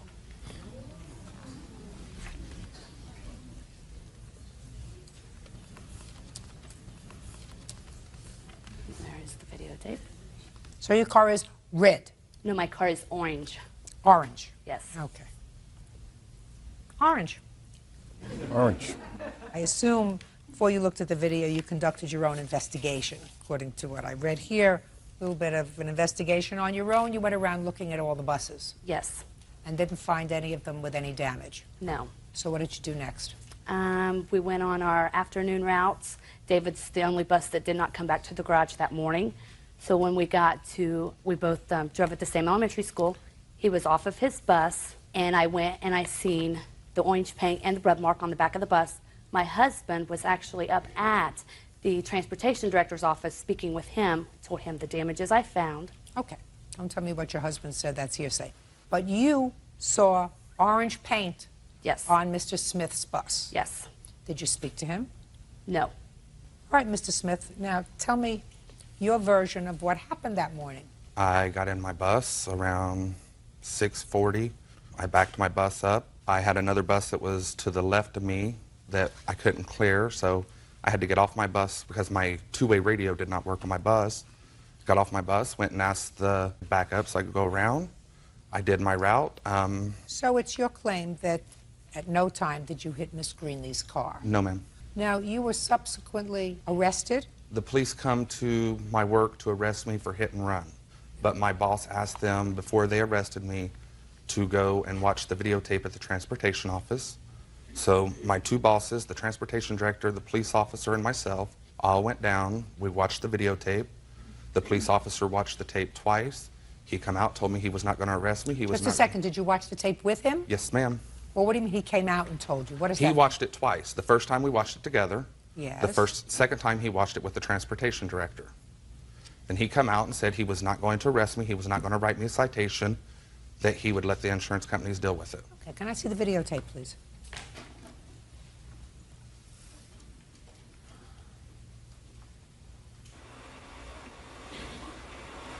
As you can see, David's entering the bus. Starts backing up. He's having trouble maneuvering the bus back. Stops and pulls up. As you can see, my vehicle to the left. He keeps That's your backing. car? Is that yes. your car? Yes. He keeps backing. But there was no There contact is made. point of impact. Pulls emergency brake. Apparently gets off of the bus for 14 seconds to see what he has hit. Well, there's certainly a shadow back there now that I see. Yes. Gets back on the bus and proceeds to take off. Okay, if I hit the vehicle, why do I sit there for 30 seconds before I pull off? What are you asking me a question for, Mr. Smith? That wasn't a bus back there.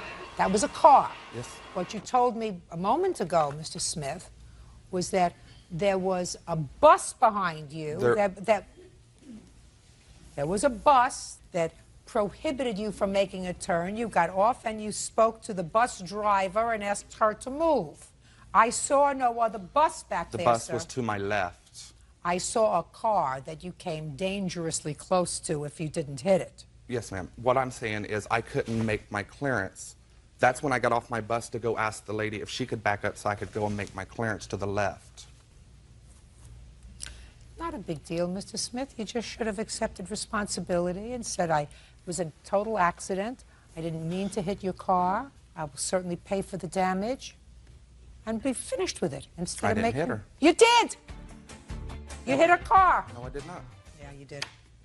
Yeah, you did. Unfortunately, we have electronics to establish it. If you look at the tape like the police officer did, you will see I did not hit her car. You think his eyes are better than mine? No, you just have to pay close attention to the tape. Sir, you have something from the police officer that says that you didn't hit her car? No, ma'am. You have a statement from the police officer, even though it's hearsay, which says, listen, tell your insurance companies to take care of it. This isn't worth my arresting you for hit and run. Nobody was injured. You're two reasonable people, working people. Let your insurance companies take care of it. That's what the police officer said. He didn't say that you didn't hit her car. Okay, can I see your estimates on having your car fixed, please? Did you have your car fixed? Yes, I did. Good. You're not working for the same bus company anymore? No, ma'am. Right, good. What year car was this? 2003. I purchased it 6 months prior to it being hit. Did you receive insurance coverage for it? Yes. My insurance company paid for it because approximately 14 days after the accident, the bus company's insurance said they could not find who was at fault because they never requested the tape. Well, what was your deductible? $450.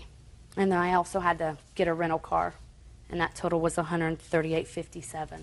And I have my Why credit are you card. suing him for $5,000? For the deductible, the rental car, the actual damages to pay back the insurance company because my rates are going up because of the accident, and also $2,801.94 in punitive damages for the stress, the mental anguish that I went through over a year and a half of dealing with this incident.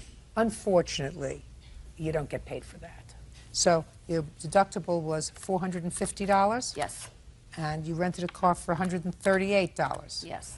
It's $588. Could have resolved the whole thing. I don't owe her a dime. You do too. I do You not. hit her car. I did not hit her car. And it may, Mr. Smith, be giving you the benefit of the doubt, because this didn't look to me as if this was this kind of crash. It looked as if the bus was going very slowly, and maybe you just eased into it with the bumper. But if you could see the damage, even if I eased into it, it's not going to cause that much damage. You have an expert that's going to testify to that, sir? I can get one. What did you think you were coming here for, a tea party today? This is it. You've been hucking around with this lady for well over a year. No, Pay her the $588. That's what you owe her. You were wrong. Say, I was wrong, I'm sorry. I know that that's sometimes hard, but that's what men do. I'm sorry, I was wrong.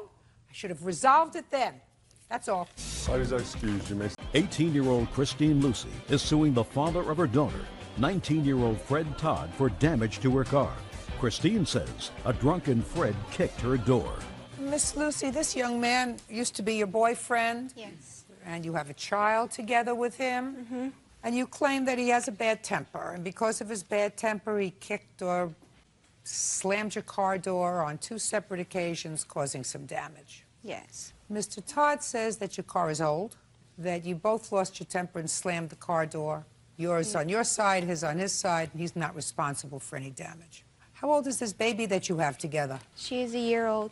Did you ever live with Mr. Todd? Yeah. When I found out that I was pregnant, we moved in together, and from then it's been kind of a rocky relationship. I've moved out and moved back in a few times. When you moved out, you moved back home with your parents? Yes. How old are you? I'm 18. Where are you living now? With my parents. Stay there. I am. I mean, it's not for you. You're 18, you're still a baby yourself, but you made a baby, you have a responsibility to give that baby a certain amount of stability, and you don't need any more boyfriends for a while, and you just have to concentrate on your child. And that's why I decided in June of this year that I wanted her to have a stable home where her family wasn't fighting all the time. Right, because an 18-year-old, how old are you? 19. Another genius. An 18-year-old and a 19-year-old or a 16-year-old and a 17-year-old, when they make a baby, it's a very dumb thing. Would you agree with that? Yeah. So when was the first damage he allegedly did to the car? In July of this year, he was too drunk to drive, and his mom needed a ride to work. And I went to go pick him up and take him over to get his mom and take her to work. And on the way there... You mean, just a minute, his mother called and said he's too drunk to drive? No, he called me and said that his mom needed a ride to work and he was too drunk. What time of the day was this? It was about 10 o'clock at night. Does that ring a familiar chord, sir? No, Your Honor. For one thing, I wasn't drunk. I hadn't been drinking. Your Honor, that's... Shh. Didn't have a car at the time. Mr. Todd, actually. Did you say to her, I've been drinking? Let's say you didn't use the word drunk. I've been drinking. My mom needs a ride to work. Yeah. Okay. Yeah. You know. I mean, Listen to me. I have in my brain a truth machine. I'm not here to hurt you, Mr. Todd. I'm only going to hurt you if you don't tell me the truth. What kind of work were you doing in July? I'm a dock worker, as a matter of fact. Were you making good money? Well, at one job I was making $15.50 an hour, and at the other job I was making $13 an hour. How many hours a week? About in between 30 and 40 hours, and the other ones, it was sometimes from 20 all the way up to 40 hours. So you're working at least 50 hours a week? Yeah. How much were you giving her? I'd say in between 50 and 60. Shh. So of the $1,250 that you were making, you were giving her between $50 and $60 a week for the baby. Yeah. What were you doing with the rest of your money? I had to buy a car. I owe money for things. I have a lot of bills. I live on my own. Just, I mean, all Were you kinds living of on your own in things. July? Oh, yeah. I've been living on my own since I was 17. So. Now, so tell me about this. Now we're going to get back to the car. The first incident, when I went to go take his mother to work, on the way there, we got into a fight over his drinking and him not giving me any money for our daughter. And he got upset, and when we got there, he opened the door and he kicked it to keep it open. And when he did that, I guess it shifted my car door. because the door was flush with the front panel. What kind of car do you have? I have a 97 Grand Am. All right, when was the next incident involving the car? The next incident was early the next week. He wanted to talk about some things, so I told him that he could come with me on my errands and talk to me on the way because I was very busy that day. And so we didn't talk a whole lot while I was doing my errands. It was on the way back. He tried to convince me to get back with him and try to start a relationship again. I told him that I didn't want to. I wanted to stay at my parents' house, try to build my own life, and he got very upset about that and lost his temper and started yelling at me. And then when we got to his mom's house so I could pick up our daughter, he did the exact same thing again. He opened the car door and kicked it. But You mean kicked it open? Yeah. Kicked it open, didn't kick it closed, kicked it No, open. he kicked it open. It was actually the hinges in the door frame were so far bent that you couldn't open or close my door. Can I see the estimate? Sure. Good. The pictures are here Good. as well. Okay, Mr. Todd, now I'm going to hear you.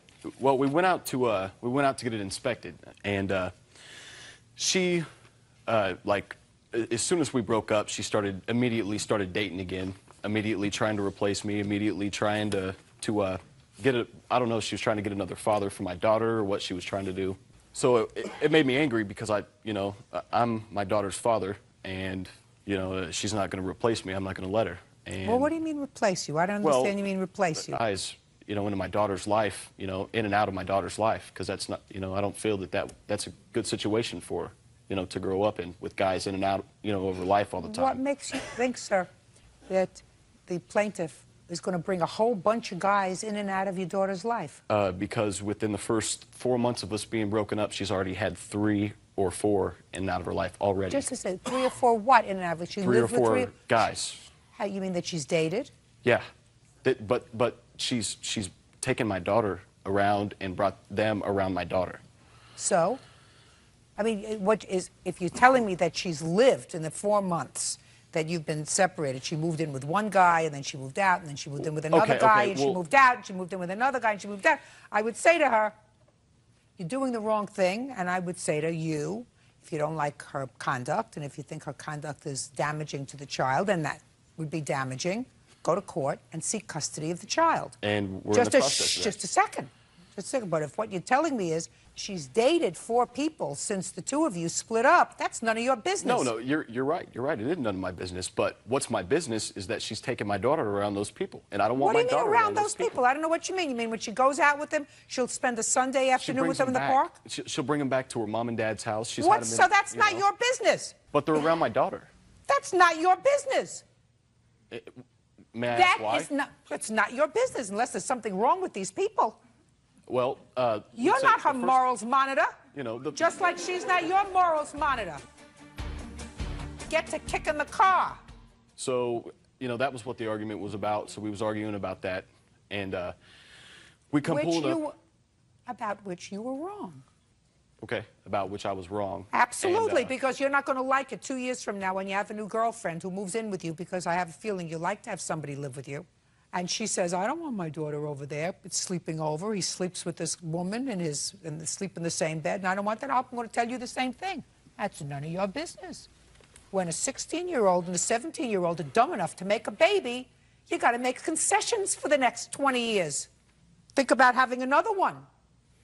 Got it? I would have 3 jobs if I were you, so that you kept busy. Why did you kick her door?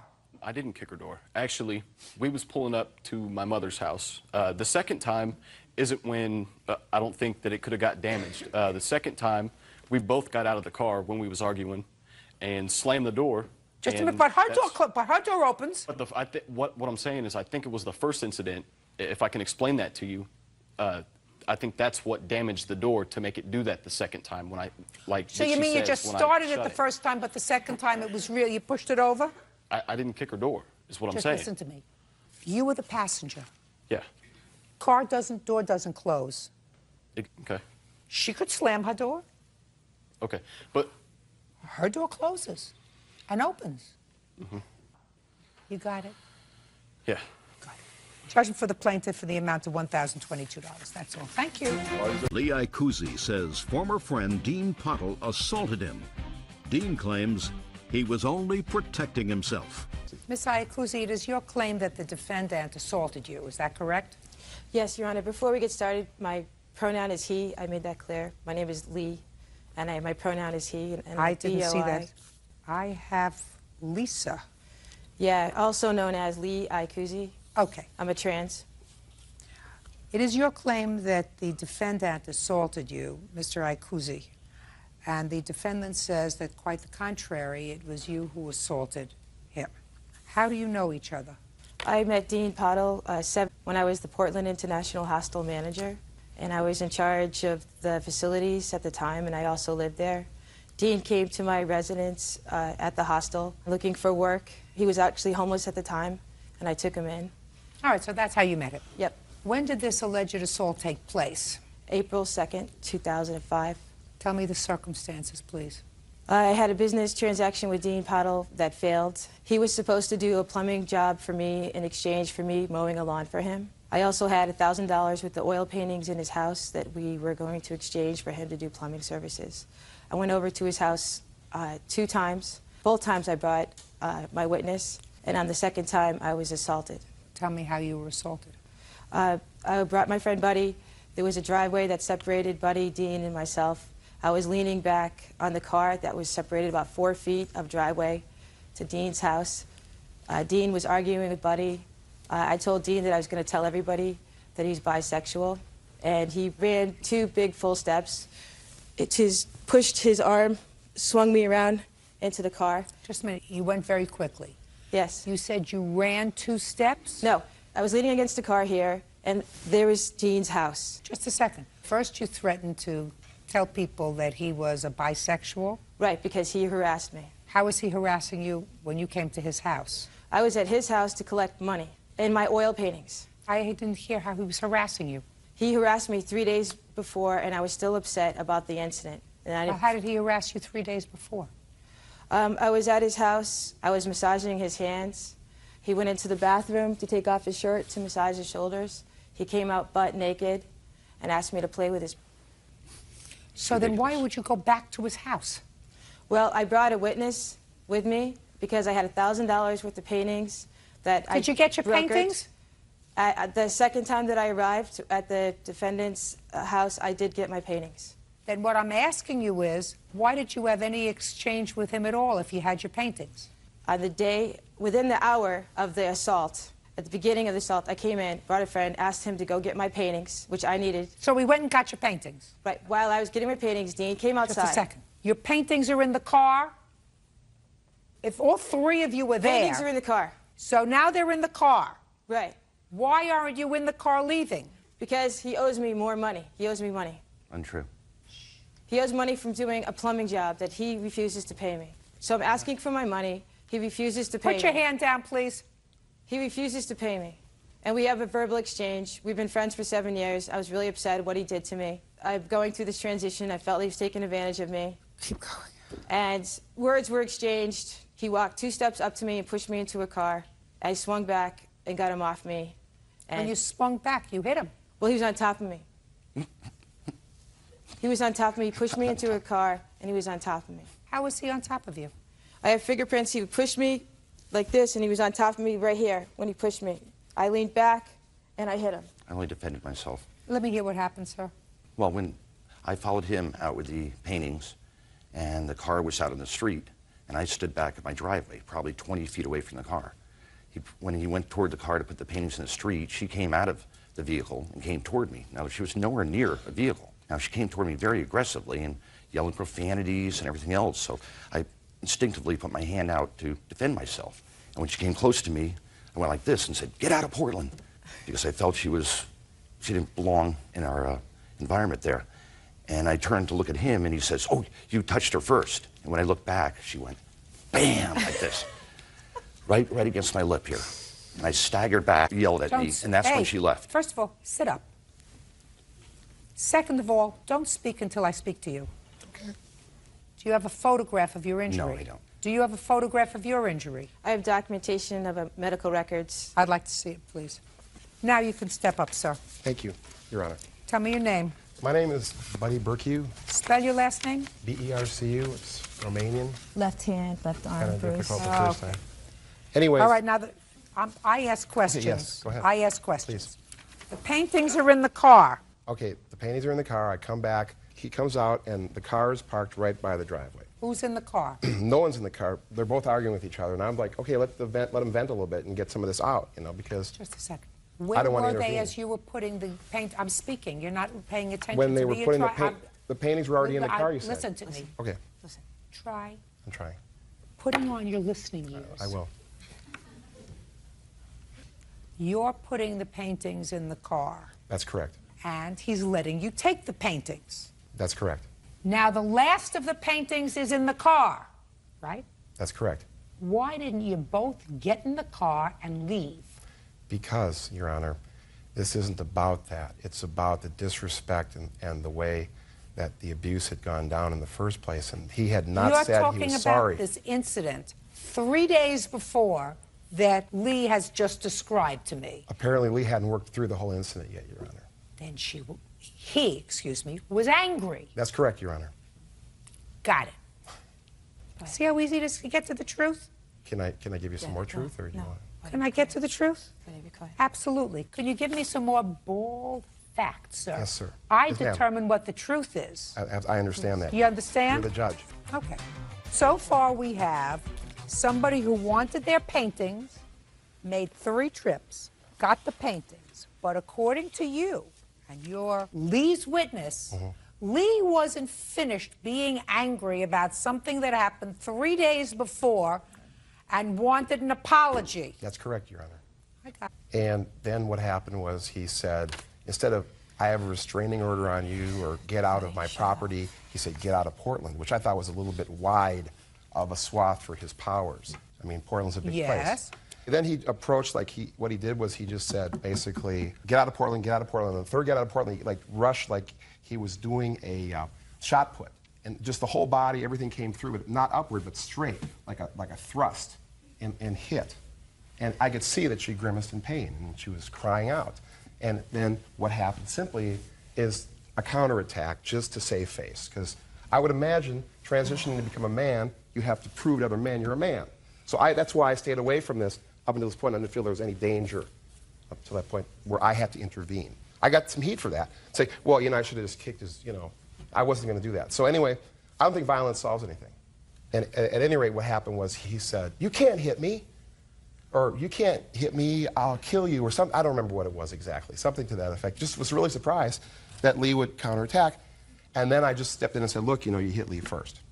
And just kind of diffuse him. Did you see his bloody lip? No, he had no bloody lip. There was no. It was the hand. She was like, like this, because it was not a closed fist. And I never use a fist because you could not close it. I might ask interested whether you use a fist. But or I'm not. just saying, you can hurt I'm your not hand. Okay. Shh, I'm not interested in whether you use a fist or not. It's not Yes, ma'am. particularly relevant here. I want you to stop. You're going to be making a fool of yourself. I want you to stop. Shh. I apologize. You're killing me. When was the first time that you were prescribed Vicodin? I've had an ongoing neck and conditioning. Right, I see since- that. So you had all kinds of problems that you were prescribed Vicodin for and all kinds of other pain medication. Right. Listen, you both behaved badly. You're not supposed to hit her. She's not supposed to come onto your property aggressively, which is exactly what she did. You're not supposed to push her. You're not supposed to punch him. It's over. Finished. Who has an order of protection? Either one of you? I'm going to get one from both of them. Well, that's a very, very good idea, sir. Thank you. And do me a favor, get one for me, too. That's all. Thank you. Case is dismissed. Parties are excused. 20-year-old casino dealer Melissa O'Bannon is suing her ex-boyfriend, 21-year-old Josh Carney, for rent and for stealing from her bank account. Miss O'Banion, according to what I read in your complaint, you and the defendant were involved in a relationship for about 5 years. Is that right? Yes. How old are you? 20. 20. And you? 21. And how many of those years was spent playing house together in the same apartment? About 2.5. And who are these people? That is the witness and my new girlfriend. And this person? That is my mom. According to your complaint, Miss O'Banion, the defendant made some unauthorized withdrawals from your ATM, and he agreed to pay you back. Mr. Carney says that he never made any unauthorized withdrawals from your bank account. You never made any loans to him. You also say he owes you for some rent and for some property. Yes. Mr. Carney says he didn't take any property that didn't belong to him, that all he really wanted to do was to separate from you and do so in a clean way, and you should divide the property that you accumulated together amicably, and you refused to do that. Right? Correct. For the 2.5 years you were living together, Miss O'Banion, what kind of work were you doing? I was working for my mom, cleaning offices. And how much were you earning? About $1,500 a month. And what about you, Mr. Carney? I did a lot of fast food management. How much did you earn? Probably about $13.50 a month. So you earned pretty much the same amount. Correct. How did you handle your finances? We did them separately. We actually had a joint checking account what everything was paid out of. You had a joint account? All bills were paid out of the same joint checking account. Is that right? For the last year, yes. It was last 2, and it was the whole time. Fine. The time we moved in. Why don't you think about the answers to your questions, Miss O'Banion? What ATM did he make withdrawals from? It was from my credit card. Well, in order for somebody to make withdrawals from a credit card, they have to have a PIN number. He knew the PIN number. What do you mean he knew it? He got it from you in your sleep? Well, I used the same PIN number that I used from our checking, and he knew it. Well, tell me about these unauthorized withdrawals, Miss O'Banion. The first time he went down and took $100 to go out drinking. Did he tell you about it? No, he took it from my wallet, and when he came home from work, I asked him if he knew where my credit card was, and I couldn't find it. He said he never seen it, and the next day it appeared in my wallet. Well, when it appeared in your wallet, did you ask him about it? Yes, I did. And what did he say? He denied it. What's next? A couple weeks later, he had a credit card that was with our previous bank, and he wanted to close that out, and so he took $500 off of it. Well, did he tell you about that? We had discussed it, yes, and he said that he was going to pay me back the $500. Okay, does that sound familiar to you? Yes, that one does. The authorized one does. And the other one, anytime any money was taken off her credit card, was all, she was with me the whole time, and the authorized was with her. I never had her PIN number. Okay, so $500 was for your own personal use. So now you don't have the debt on your credit card and she has it on hers. Correct. Well, you have to give it back to her. Got it? Okay. What else does he owe you for? He owes me for rent. He had moved out, I believe it was May 13th, and that's when we divided up all of our stuff, and he gave me the key back. And May 20th was when he got paid. He was supposed to give me $312. For June's rent? Yes, which is rent. And did he give you the half? No. Well, who was supposed to pay the rent in June? Person living in the apartment at the time. I was off the lease. Well, you weren't off the lease. I sir. was actually, according to the statement I have from the apartments. I was off the lease as of May 27th. Let me see. Your Honor, he was taken off the lease after he broke into my apartment. They immediately took him off the lease so he could not go into the apartment again. Okay. Where did you move in June? I moved into her apartment. Step up, please. First time I interviewed a girlfriend that I found them useful. Tell me your name. Suzanne Olson. Who do you live with, Miss Olson? With Josh. Only? And his mother. And my 2 kids. Well, now we're getting there. Josh. His mom. And his my 2 mother. kids. And your 2 children? Correct. Okay. Whose apartment or house is it? His mother's. The original apartment in question. I'm speaking, Swifty. So you live in his mother's house? Correct. We just moved there. When? When did we move? That's my question. I need an answer. In the middle of June. And where did you live before that? In an apartment. With whom? My 2 kids. And when did he move into your apartment? The with your middle 2 of kids? May. So he did not pay rent when he moved in with you in the middle of May? He... Right. He did not pay rent. Don't play with me, Miss Olson. I'm 10 times ahead of you. We understand each other? Okay. And then when you could no longer live in that apartment, you moved in with his mother? Correct. We moved to the town where his mother lives to get away from everything that was going on. To get a fresh start. Mm-hmm. Is it your intention to get a place of your own? Correct. Lovely. Do you personally give his mother any money for rent? Yes. How much do you give her? $300 a month. And how much do you give your mother? That's the $150 apiece. That's what we give her. Well, why do you give her $150 apiece? She's got 2 children. The 2 children are cared for by their fathers, by child support and also by her. You're not following me, sir. There are 4 of you living in your mother's home. Correct. So you don't split this in half. Very small percentage of that $300 a month is yours. She's 3 people, and according to you, she gets plenty of child support. Correct. In addition to her own salary. So you've got to pay the last month's rent in June. You got it? Got it. Perfect. How much is his share? It is $312.50. 500 and 312.50. 812. What else do you want from him? The items he stole, after he gave me back his key and had left, he had a copy that I was unaware about and had gone back and took other items after we split up things. He took a digital camera, a TV, which we did pay half and half. I'm not splitting that up. Go ahead. He took all the DVDs, and he also took a videotape of my son. That involved a child. You had a miscarriage, is that right? It was a stillborn. Or a stillborn? His? Yes. It's a sonogram? Mm-hmm. Is that what it is? You have that? Yes, You want it? I do. That's the only item I was able to obtain. Everything else was hidden, so I do want Well, it. then why don't I suggest you do this, Mr. I offered to Carney. I offered to make a copy and give it to her. Which I have not yet received. Well, then do it. Will do. Do it 5 days from today. All the rest of those things, you're going to have to get over. You understand? Okay. You owe her $812.50. That's all. Step back. David Boudreau says ex-girlfriend Valerie Kassler owes for rent and for stealing money from a shared bank account. Valerie says she was entitled to that money. Mr. Boudreau, you and Ms. Kassler were involved in a relationship, according to what I read in your complaint, for a period of time, and did in fact live together. Yes, Your Honor. I believe she moved in with you, Yes. and you have children? Yes, I do. How many children? I have a total of 4, and I have 2 that live with me. So you moved in with Mr. Boudreau with your 2 children? Actually, we got the place together. He was living at the time with his parents. Did you sign a lease together? I was the main person on the lease. Then the answer is only you signed the lease. All our information was on there. For Who insurance. signed the lease? Raise your hand. Both of us did. Great. As joint tenants? Yes. Now, it is your complaint, Mr. Boudreau, that after the 2 of you separated, Ms. Kassler went to a joint bank account and she withdrew some money.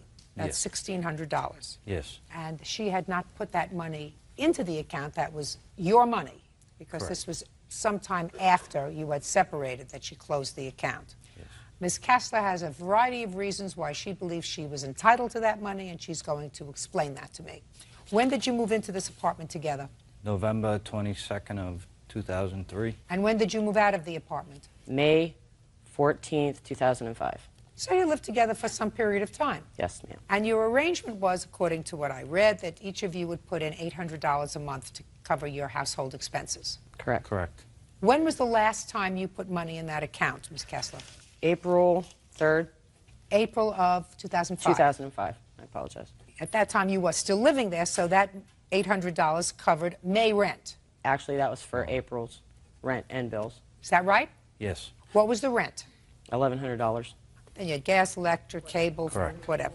So I would assume that at the end of each month, there wasn't much left over from this $800 a month. That $800 a month just pretty much covered the bills Some for months, each month. yes. Okay, good. Now, when did you withdraw this money, Ms. Kassler, from the account? When I took it all out, it was in June. Now, Ms. Kassler, you knew that in June of 2005, it had been 2 months since you put any money into the account. And if there was money in the account, it was money that Mr. Boudreau had put in the account. Is that right? Correct. So now the ball is in your court, madam, to explain to me why you believe you're entitled to that money. There were various months, which I have all written out here, that I put in over the $800 to cover the bills, and some months I put in extra to cover the rent because Mr. Boudreau was not working. And Mr. Boudreau also stated that when we moved with him to North Carolina, that if we were not happy, he would pay to move us back to North Carolina. I ended up having to pay to move myself back here. My son was a witness to a lot of these conversations, that's why he is here. But I ended up putting over $2,270 extra in that account to cover bills. How much extra did Mr. Boudreau put in the account some months? None. What you're saying to me, twofold. What you're saying to me is twofold. That the reason you took that money out, stop playing with your papers, Mr. Boudreau. Oh. The reason you took that money out of the account is twofold. A, because you thought you put in more than your fair share during the course of the 1.5 years that you were living together. That's one. And two, if I don't buy that argument, you had to spend money to move you and your family back home, despite the fact that Mr. Boudreau had said that if things didn't work out, he would pay for your moving. Yes. Is there any other reason that you want to offer me why you closed that account and took out Because the I money? wanted my name off of that account. Okay. Is that the primary reason why you went to the bank? I sent them a letter to close the account. You have a copy of that letter? Yes, I do. Let me see the copy of the letter, please. Right here. And then here's a copy of the email with the bank. All right, so the first thing that you did was I sent when him you an email. separated. Whoops. Okay.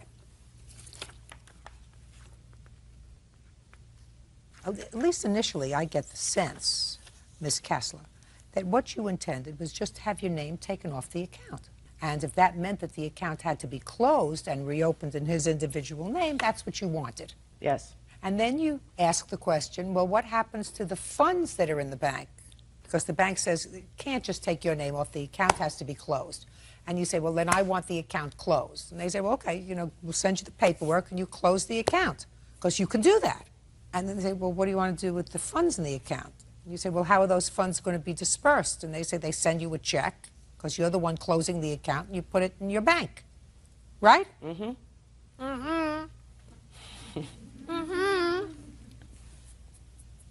I tried contacting him, and he would not answer the phone. Or What did you try contacting him for, just Ms. to Kessler? get my name off of there. And All then right, he so- sent me threatening emails, and I said, because I was going to let the money, extra money that I put into the account go, just to sever contact with him. He sent me a threatening email, and I said, Did "That's he? it." Can I see it? How See many what do you happens want? when you're not nice, Mr. Boudreau? I do. You see what happens when you're nasty? You could have eliminated this whole thing if you weren't nasty. What'd you get nasty for? Because those emails I sent, most of them were replies back to her she sent to me. I mean, she called me in 475 times in Did she? in a little bit over a month. You have the records And of that? I have the records of that I right see. here. What'd you call him 475 times for? When I first went down there, he had worked on my computer, and I was having computer problems.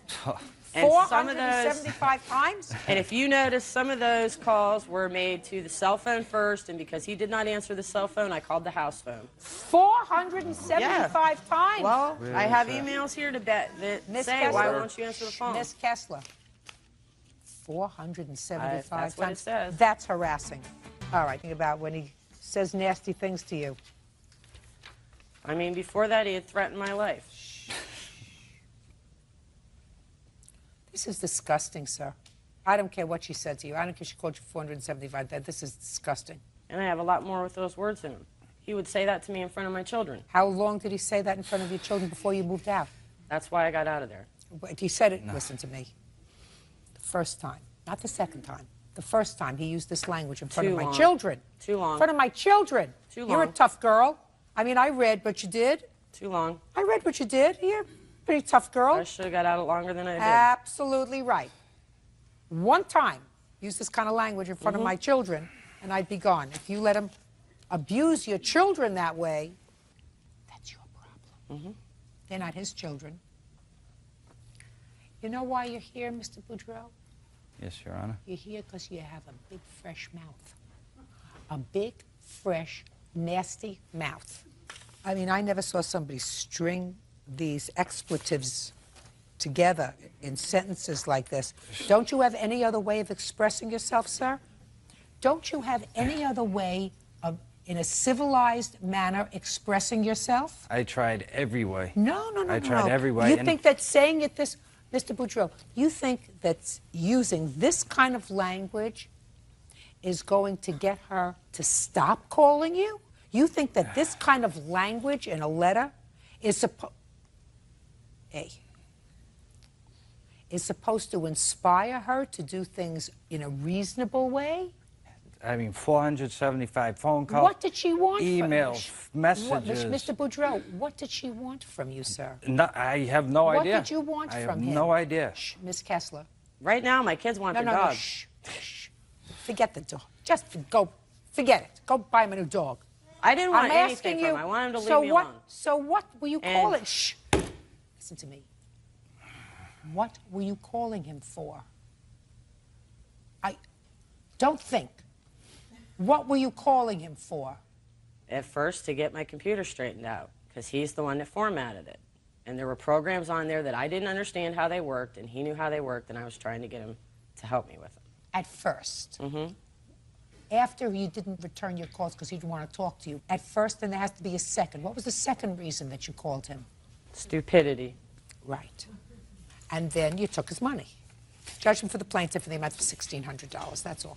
Parties ex. Catherine Harrison says ex-boyfriend Claude Johnson owes for a trip to Canada and for an assault. Miss Harrison, you and Mr. Johnson had a relationship that is now over. Correct. According to your complaint, some time ago you took a vacation together. You were supposed to split the cost of the vacation, and he still owes you for some of that bill. In addition, after you separated, there was some altercation involving Mr. Johnson, and you claim he assaulted you. You want to be compensated for your pain and suffering as a result of the assault. Mr. Johnson says what was left over from the vacation was a gift, because you said that you would take care of the extra expenses, and that he never assaulted you. As a matter of fact, it was quite the other way around. So, when did this love affair start, and when did it terminate? We had met in February of '04 while working together, and we had broken up this March. And when was the vacation that you took? In February of '05. Where were you going? I had purchased Lakers Piston tickets for him for Christmas. So we had went to Detroit, we had watched the game, and we had agreed before we left, you know, everything would be 50-50. Were you living together at the time? Yes, we were. So we had went to Detroit, and then we had went to Canada for a few days after that. Well, is it the Detroit trip or the Canada trip that he owes you for? It's a combination of all of it. There's actually, the total trip balance was $1,468. Therefore, his half of that would have been $734, which he's paid $354.50 and owes $379.50 as the remainder. So let's take care of that first. Yes? She's not telling the truth. I was told that, you know, we would go to the game. You know, she said she's going to buy me the tickets. I'm like, okay. She's talking about she wants to go to Canada to go gamble. I'm like, you know, I don't have the money to go gamble in Canada. I really don't want to go. She says, well, we'll put it on my credit card. You know, don't worry about it. You know, it'll be fine. So I'm like, okay, let's go, you know. I agreed to pay her money for the trip to Detroit, you know, at the game and everything. But then, you know. Well, how much was that part of the trip, Mr. Johnson? Well, the tickets were free. She bought them. No. Listen to me. Okay. How much was your half of the trip to Detroit? I really don't know. I paid for the hotel, drinks, food, stuff like that. No, just a second. Okay. Was that all put on her credit card? Well, I gave her the cash. I don't know if she paid with her credit card or whatever. That's on her. Go ahead. Your Honor, I have receipts, credit card statements, bank statements from all of the money that was spent. Definitely. How much was spent from Detroit? I'm just curious. From Detroit, we've got a charge of $64.59 in the hotel, and then he had bought some drinks at the game itself. That was well, all that's a from small amount of money. Is that the only bill from Detroit? That's the only bill from Detroit. That's what I'm saying. But he paid. Just a second. He's paid $354. Just a second. Okay. When I say just a second, that means you have to stop. The only two bills from Detroit were a $65 bill from a hotel and a couple of drinks. Yes. Is that right? I guess, according to her bank statements. Then what did you give her $354 for, sir? I don't recall how much money I gave her. We had other things going on. You know, like, it gets really complicated. I'm going to uncomplicate it. You owe $379.50 for the rest of the vacation you took together. You did go, and if you didn't want to go, you should have said, if you want to go to Canada, go alone. But it was. I'm speaking. Did you go to Canada? Yeah, it was a gift on her. I'm speaking. I just answer my question. Okay. Don't volunteer anything unless I ask you to volunteer, which will be never. Did you go to Canada? Yes, I did. Did you sleep in a hotel? Yes, I did. Did you eat food? Yes. You owe a $379.50. Oh, man. Now let's get to the assault. You broke up in March of 2005, and when do you allege this assault took place? June 13th. Tell me about it. I had went over to the apartment which we previously had shared together to talk about some previous matters that were unhandled. What? It was money for rent that was due after I'd moved out that he had not paid, and then I in turn had to pay. Well, what was your agreement as far as moving out and continuing to pay the rent? The agreement was that he was going to take care of the rent since he did not wish to leave the apartment, which I would have you know, stayed if he would have left and taken care of everything myself. Okay. Anyhow, he had moved in some roommates as well. So you went over there because you were held responsible for what month's rent? For the month of June, as well as the first 2 months we had lived there were half price, so they violated the lease that we had owed that money to. It was $1,300 that I had to pay. Why did you pay it? Well, I was buying a house, and I could not have that eviction on my credit if it was not Were you paid. evicted from that apartment? No, Did you stay to the end of the lease? no. The lease still isn't up yet. All right, so in June you went to see him about some money that you thought he owed you. Well, I had went over, and he was actually outside already, so he had just come up to the car. So we were talking through the window. It's not true. She's lying. Have you ever been in court before, No, Mr. I have Johnson? not. No. Since you have not, I'm going to give you a kindergarten course about court, especially mine. One party testifies, I ask questions. When she's finished testifying, you will be given an opportunity to testify. Okay. We don't shout out. This is not a discotheque. This is not a give and take. This is an organized, orderly process. Do we understand each other, sir? Yes. I don't have to explain this to you again, do I? No. Good. Keep going. Okay, so he was speaking to me through the window of the car, and he was under the assumption that he thought I had taken money from him earlier that morning when I went to get my mail. So he kept bringing that up, you know, well, I don't care about all this money. Where's my $14? So he reaches in the car, takes my purse. I grab a hold of it before he gets it completely across me because I had it right here at my side. So when I wouldn't let go, he starts hitting me in my chest. And so in turn, you know, I let go of the purse. So I got out of the car and, you know, I was asking him, you know, can I have my purse back, you know, whatever. And he's pushing me and shoving me, pushing me, you know, back from him. So, you know, he goes into the house and gets away from the situation. So immediately I had dialed 911 to, you know, reach the police. And they went to the door, you know, and got him outside and talked to him as well. I have the police run log as well. I want to see a hospital record. Okay, well, I didn't go to the hospital. Doctor's report. I didn't go to the doctor. Get over it. Whatever pushing and shoving was done over the pocketbook was no big deal. Don't make it into a big deal. Then I begin to doubt your veracity. We understand each other? Sure. Good. Did you think that she took money from your house? I know that she took money from my house. And how do you know that, Mr. Johnson? Well, I do have 2 roommates. My roommates were sleeping. It was about 7 o'clock in the morning when she came in my house. In the meantime, I had money on my table in my room. $14. $14, but it was all the money that I had at the time. So, you know, it's like $1 million to me because it's all I had. Anyways, I go downstairs. You know, I talk to her about whatever, you know, the money situation, the rent, da-da-da. Okay, she says to me, she says, how much money do you have? I'm like, well, not enough, you know. Well, you're living there. Why don't you have money for the rent, well, Mr. Johnson? this is about, I have got money. I had, like I said. Listen to me, sir. Don't double talk me. It's June. Where's your rent money? You and your 2 sleeping roommates. We had the rent money for the month, right? The thing is we were being charged extra money for the rent. Instead of being $600, we were being charged $1,200. In all reality, we were moving. She just didn't know it yet, so I wasn't going to give her anything, you know. Now. So you're going to stiff her on the landlord? No. I was going to pay it. It's big. It's hard to explain it. You know, it would take a long time. Anyway, let's get to the point. She goes upstairs. She says, I'm going to go look for some money. Have you? And so she took your $14. You went upstairs. You didn't see your $14, so you figured it was in her purse. When she came back later, you went into the purse. Fine. Fine. Who paid the landlord the $1,200? She did. Have you paid her back? No. No. And as a matter of fact. Are you on drugs? Huh? Are you on drugs? No. Then just answer me. I asked you a simple question. I said if you paid her back. The answer is no. One no will be sufficient. The answer is no. I shouldn't have to pay her back. Yeah. Well, she didn't file a counterclaim. I'm just curious. Why didn't she ask for that money? I was told I should handle that in the local Franklin County courts. That's too bad. In any event, he owes you $379.50 for the vacation, which he agreed to pay for, and he did not completely pay for. I don't believe he assaulted you to any extent that requires compensation by a court. He was angry, but I don't believe he hurt you. Judgment for the plaintiff in the amount of $379.50. And Ms. Harrison, let me explain this to you. You should thank your lucky stars that you got out when you did. Yes, thank you. Good, thank you. Parties are excused. You may step out. Diane Cowan is suing her son, 23-year-old Kenneth Cowan Jr., for car payments and for stealing her tax refund from their shared bank account. Mrs. Cowan, this is your son.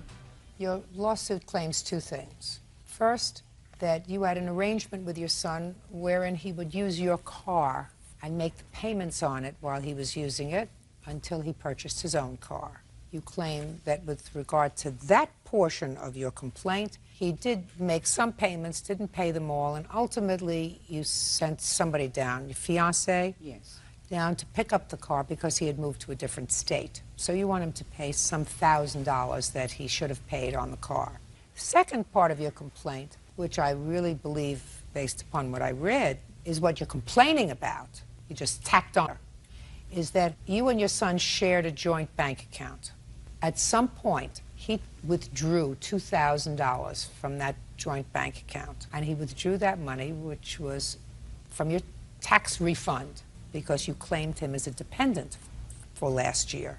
And he says he's entitled to that money because he was going to file his own tax return as a single individual. But since you had already claimed him as a dependent, he couldn't claim himself. So he took the $2,000 because he said you weren't entitled to it. Right? Yes, ma'am. Am I correct, Ms. Cowan, that but for the withdrawal from the bank, we wouldn't be bothering with any money he might owe on the car? No, we had made a verbal agreement, and I told him that once he took the vehicle to Texas, that he would be responsible for the payments. Did you have that agreement with your mother? Yes, ma'am, we did. Fine. At that time, were you going to school, sir? Yes, ma'am. Were you also working? Yes, ma'am. Were you working full-time or part-time? Part-time. Who was supporting you? I was on academic scholarship and receiving money from Pell Grants. Did your mother send you any money? She may have given me a total of $500. Okay.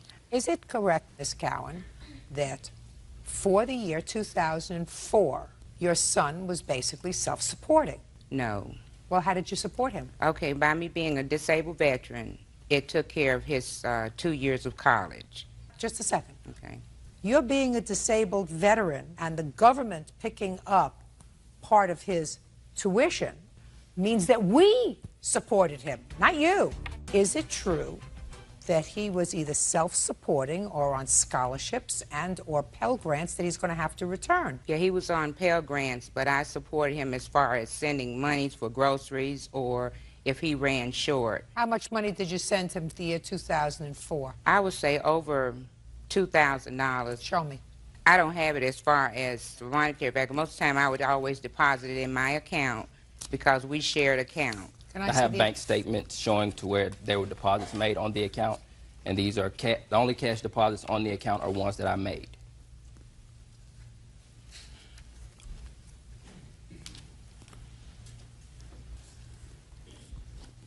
How many times did you withdraw money from this account, Mr. Cowan? Very rare, maybe once a semester, if that. So this was primarily your bank account, that you used this bank account to pay your bills? Yes. Okay. You have a copy of your tax returns from last year, sir? Yes, ma'am. My W-2s and my tax return.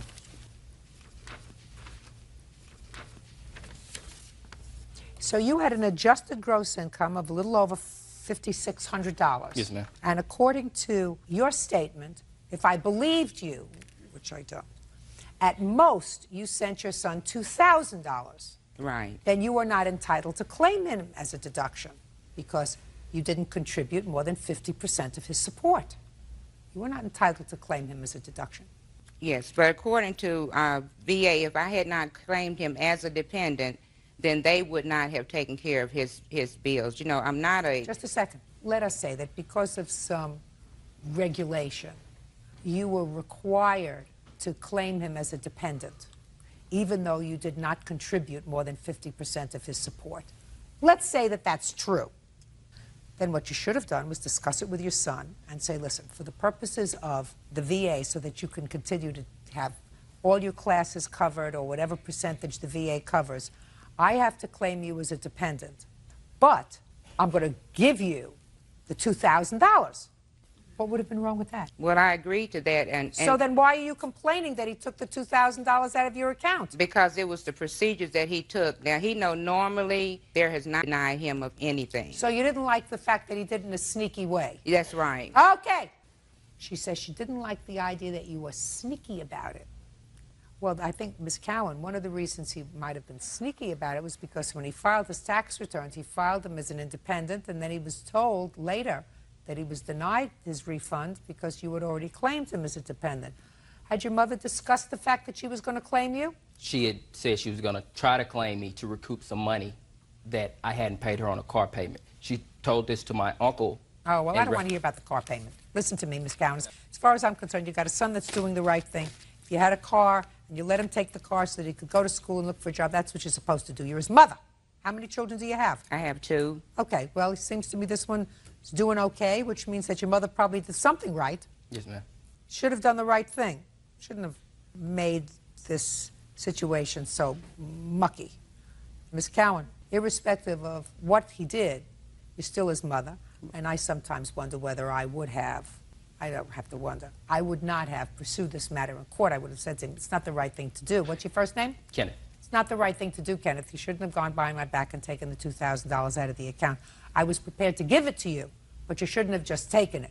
I'm not so sure that you were prepared to give it to him, because according to you, he owed you some money on this car nonsense. Can't tell you how many cars I bought my children. If you had not claimed your son as a dependent, what would have been your refund? I would have gotten $1,913 from And that. how much would you actually get? $29.13. Yes, sir.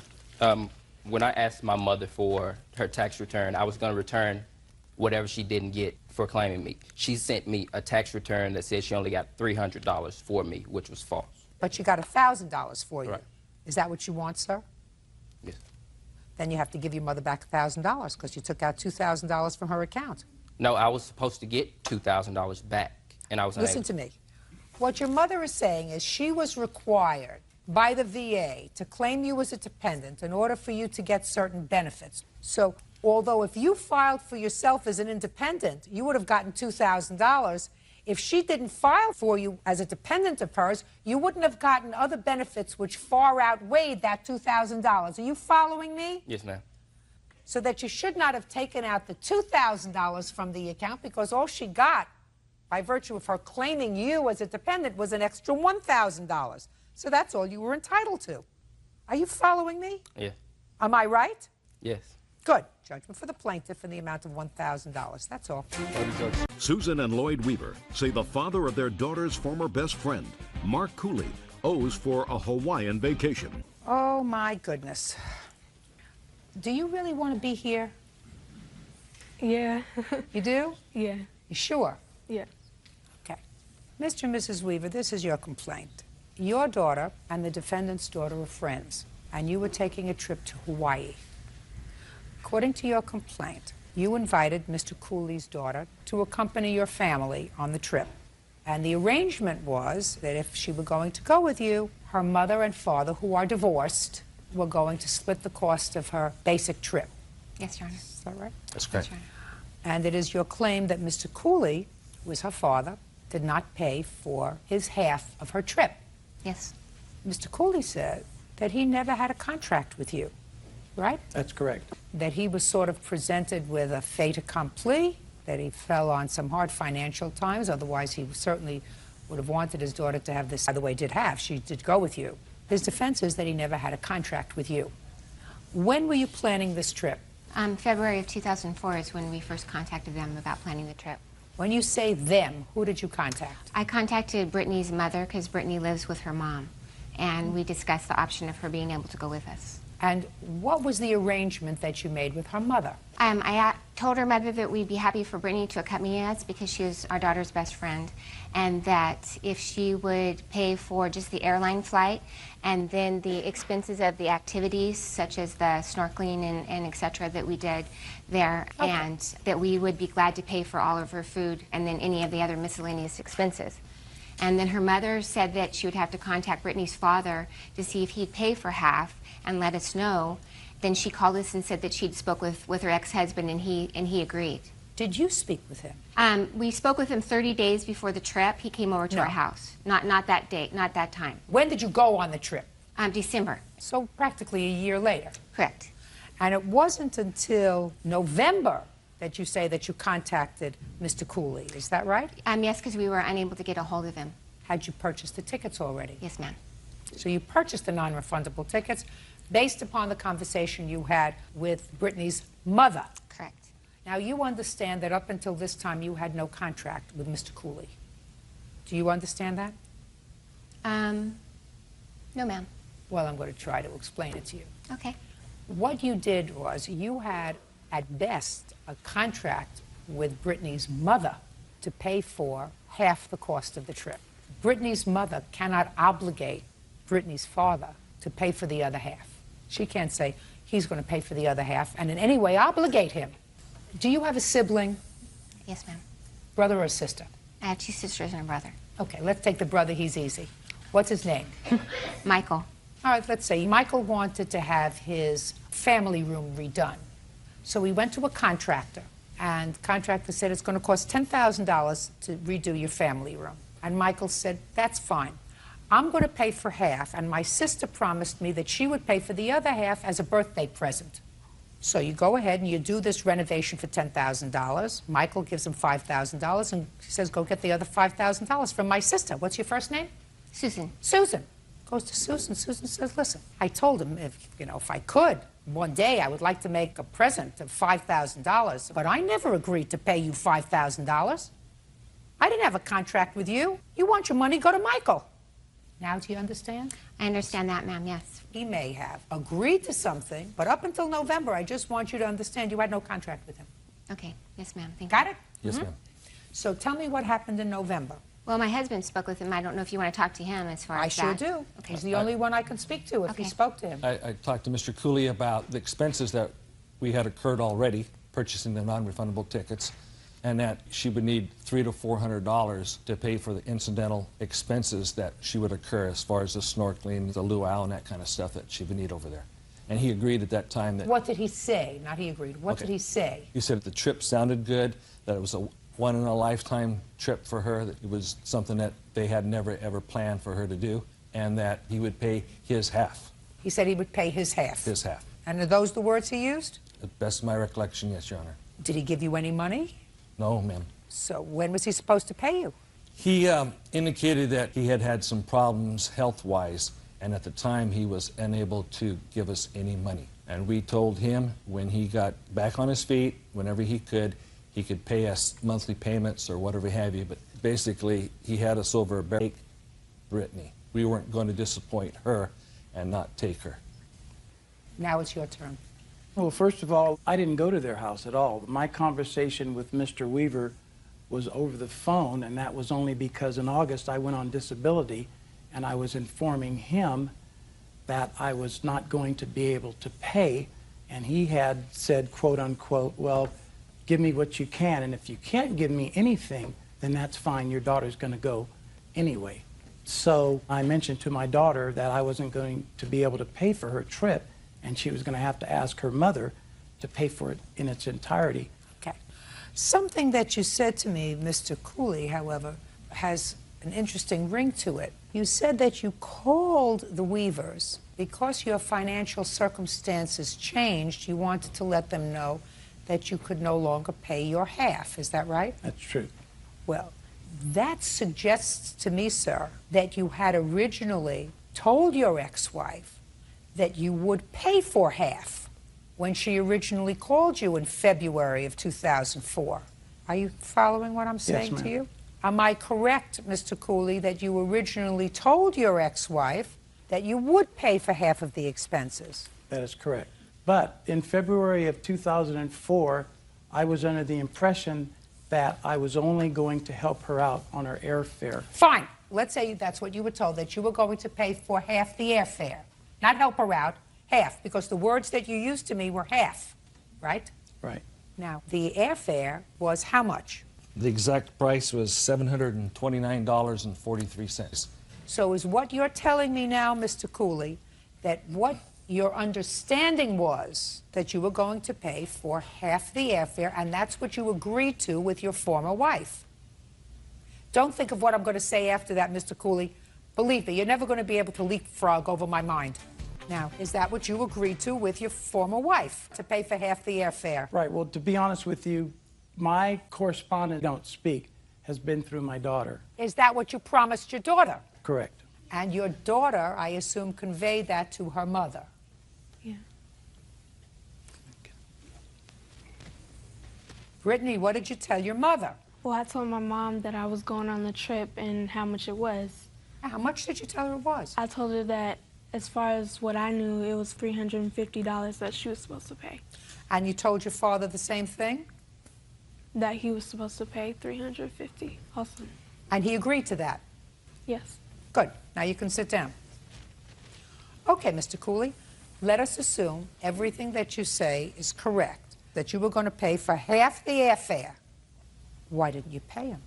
Well, in August, I went on disability, and so my whole financial situation changed. You already said that to me. But at this point, they had non-refundable tickets, and one way or another, your daughter was going to go. Did you ever think, sir, of saying, I have to send the Weavers $50 a month because I agreed to do that? They took my daughter on a trip. I had a contract with them to pay them half, according to you.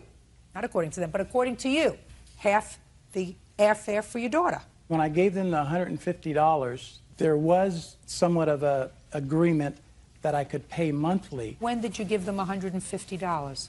I gave them $150 upon them coming back from Give me their the trip. date. You have the date? It was January 6th, Your Honor. And you cashed that check? Yes, ma'am. Good.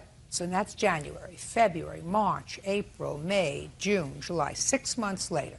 And you haven't given them any money since? Well, in April, the tides had turned because they kind of sent me a threatening letter, or at least I thought it was threatening, informing me that we don't want any ill feelings toward you or your wife. This could affect our daughter and your daughter's friendship. They're absolutely right. It's a very good reason for you to send a check and say, I'm sorry, I told you that finances were really tight. I realize that this is my obligation. Here's $50. Here's $30. Here is something to demonstrate that I recognize that this is my obligation. You have a letter like that? No, I don't, Your Honor. Well, that's the wrong thing. You did the wrong thing, sir. Mr. and Mrs. Weaver, the only contract that I can ascribe to Mr. Cooley is for half of the airfare. And I say that because that's what his daughter says that she told her mother, and she told him. So, unfortunately, what?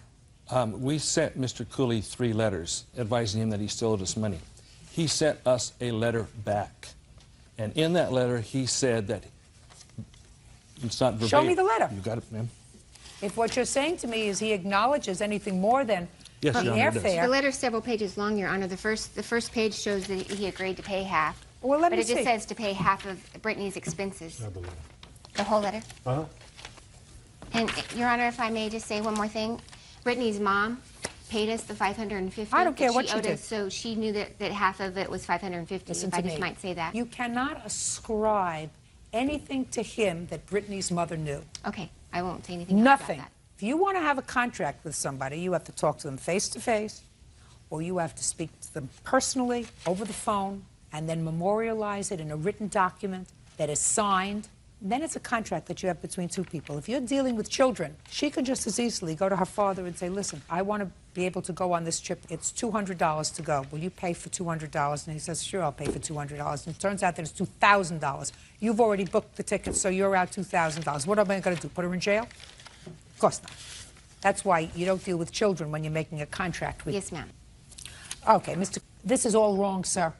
You say to them, I agreed to pay 1/2 of my daughter's expenses. And if I believe what you say it was based on me being employed. Well, that's not true. That's not true, sir.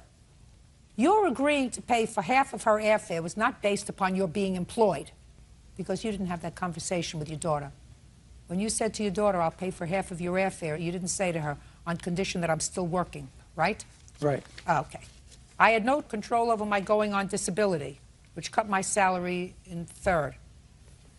So what? What's that their problem? That's your problem, not theirs.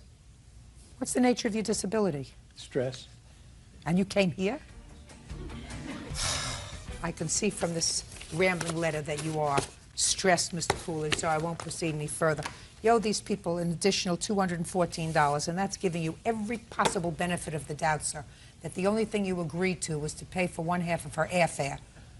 I mean, I think that if you wanted to be a good guy, you would say to them, listen, I don't want you to be out any money, and I don't want our daughters who were good friends to be estranged, so I'm going to make it my business to see to it that you get the extra $50 a month until it's all paid off. But from a legal perspective, I can't do that. I can, however, find that you agreed to pay for half the airfare. You have already given them $150, leaving a balance of $214. Judgment for the plaintiff. That's all. Parties are excused. Harriet Fleischer is suing her former tenant, Robert McWhorter, for rent and for running up her phone bill with sex calls. Miss Fleischer, do you live in a private house or an apartment? Private house. How long have you lived there? 18.5 years. Who do you live with? Currently, I have one tenant. What kind of work do you do, Miss Fleischer? I'm a computer consultant. How long have you been doing that kind of work? Far too long. 9.5, 10 years. This is your complaint. You rented a room to Mr. McWhorter, who was a friend of yours and going through some difficult times. You said that you would allow him to come and stay in your home, $100 a week, and you claim he left owing you some rent. That's which correct. is really not what you're complaining about, because he acknowledges that he owes a couple of $100s in rent. You claim that he made over $2,000 in 1-900 sex calls on your phone. That's correct. Mr. McWhorter said, I didn't do that. When were you living with Miss Fleischer, Mr. McWhorter? Approximately right before Thanksgiving till the 23rd of December. So maybe November the 20th? Yeah, it was a Saturday when I moved in. To So December what? 23rd. You have a copy of your phone bill? I do. I have a I'd copy. like to take a look at it, please. I had spoke to Mrs. Fleischer when I returned from my trip, and she verbally told me over the phone, I took her word for it, I never physically saw the bills myself, that it was between $900 and $1,000. Look at me. What difference does it make how it was 900 and 1,000? I read your answer, Mr. McWhorter. Your answer says, I didn't make those calls and I don't know who did. So is now what you're telling me, sir, that you did make these calls, you just didn't know the extent of the bill. Is that what you're telling me? This is correct. All right, well, that's a little different from your answer. I know that sometimes I can be a little intimidating. That's a very good thing. So I don't have to go through these bills and humiliate you to see how long you stood on the line with these people, probably many of whom, and making out that they're women. Go find a nice girl, Mr. McWhorter. Get your own phone. May I interject here, Your Honor? Oh, if you have to. Robert told me that he had his own phone. When we made arrangements for his moving in... Miss Fleischer, doesn't make any difference. Okay. His story now, after he took a look at this kind face of mine, was, I acknowledge I made the phone calls, that I was stupid, right? Very. I was unthinking, right? Right? I'm dying to pay you and get out of here because I'm humiliated. And don't humiliate me anymore. Yes, Your Honor. It could all be so easy. There are guys pretending to be women? Yeah, I saw that in a movie once. You know, there were guys that just raise their voice and they sit there and they make other people feel foolish. It was in some Jack Lemmon movie or something. Remember Jack Lemmon? Remember Jack Most Lemmon, people don't yeah. remember Jack Lemmon. I remember Jack Lemmon. May I say something, Your Honor? What? I have explained to Mrs. Fleischer that I'm an alcoholic and I did have gone through several blackout stages. That's why. No, I'm putting it all on the table. Listen, I gotcha. I understand. And this is part of my recovery is to make amends for whatever damages I have So done why did you in the have to past. come here? Why couldn't you tell her that outside? I attempted to. I didn't know that I was even actually have been taken to court until. Well, where did you think you were going? To Never Never Land today? No. How much do you owe for rent? I believe it would be between $100 and $200. He left owing $200 in rent. Okay. On a week-to-week, there's a 1 week, as I understand it, a 1 week... There's a 1 week nothing. Don't go crazy. Okay. He owes you $2,652. Okay, Should have taken care of this before you came to court, sir. Do you understand? Yes, I do. Good. Your Thank Honor? you very much. That's it. Parties are excused. You may step out. Diana Galarzo says her fiance's estranged wife, Myrna Cosio, owes for burning a graduation dress she bought for her daughter. Diana also says Myrna started an argument at the ceremony. Ms. Cosio, you are currently separated from your husband. Is that right? You've Yes. been separated for about 3 years. Yes. Is he here today? Yes, he is. Yes, I am. And according to your answer in this case, you separated from him because he was a big problem. Yes. That's why you separated. Yes. You filed for divorce. He did. He did in December. Yes. And hopefully that divorce will be finalized soon. The two of you have 2 children. Correct. The plaintiff is his fiancé. Correct. And you've been together for about a year. Yes. And you're planning to be married as soon as the divorce is finalized. That's correct. Do you live together? Yes, we do. How long have you been living together? For about 8 months. According to your complaint, you gave one of the girls, one of their daughters, who was graduating from elementary school. Yes, that's correct. 3 outfits. And according to you, Miss Casio destroyed those outfits. She was annoyed at something. And then later at the graduation made a terrible scene at the graduation. Yes. Which embarrassed and humiliated you. Ms. Casio says that the outfits weren't destroyed, and she says that you had no business being at the graduation. You should have stayed home. She told her separated husband that he shouldn't bring you, and he defied her and brought you, and that's what caused the incident at the graduation. Is that right? That's right. Well, let me straighten you out on that score because that's freshest in my mind. You have no business telling him who he can bring to his daughter's graduation. This child has 2 parents, and you're no more of a parent than her father is. You don't have any right to tell him who he can bring to the graduation and who he cannot. You understand that? Yes, I do. So what do you think gave you the right to tell your husband not to bring her to the graduation? I didn't tell my husband, I told my daughter. Ugh, that's even worse. That you told your daughter to tell her father that he should leave her home? Is that what you did? Exactly, that's what I did, Judge. You're outrageous. That's an outrageous thing to do on many fronts. First of all, you never use a child to transmit messages from one parent to another. Certainly nothing negative. If you want to say, listen, would you like to come to my house for a graduation party? That's a nice thing. But you never use a child as a telephone to transmit a negative message from one parent to another. That makes you a bad mother. You don't want to be a bad mother, do you? No. Well, I'm telling you that was something that only a bad mother would do. So I would rethink that. Having said that, you have no business directing what goes on at your daughter's graduation. It's not your graduation. It's your daughter's graduation. And unless your daughter doesn't want her for some reason, she should be there. She's part of her life. You may not like it. That comes under the category of too bad. You got to get used to it. You got it? Yes. You have any questions for me? Nope. Good. Now, what kind of a scene did you make at graduation? I didn't make no scene. What did she do at graduation? Your Honor, I have a video cassette of her behavior. I'd like to see it. It's right here. And I have never met her, and why she acted this way and insulted me and in front of everyone and made a scene, especially Erica started crying.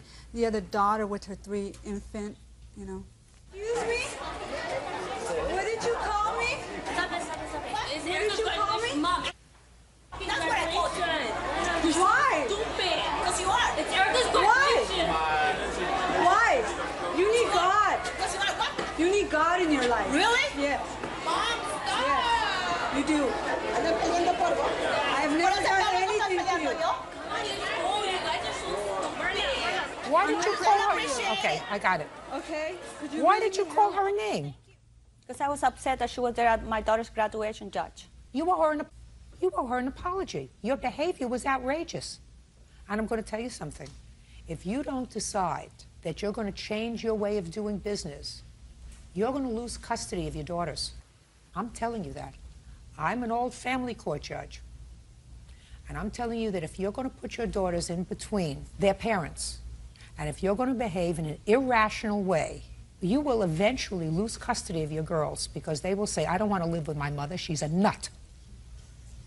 Now, what did you do with the outfits that she brought for your daughter?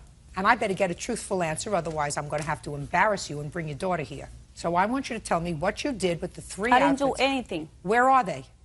I don't know what she's talking about. Your Honor, I have a recording of the daughter on June 24th where she called my cell phone and pictures of my outfits burned. I'd like to see them, please.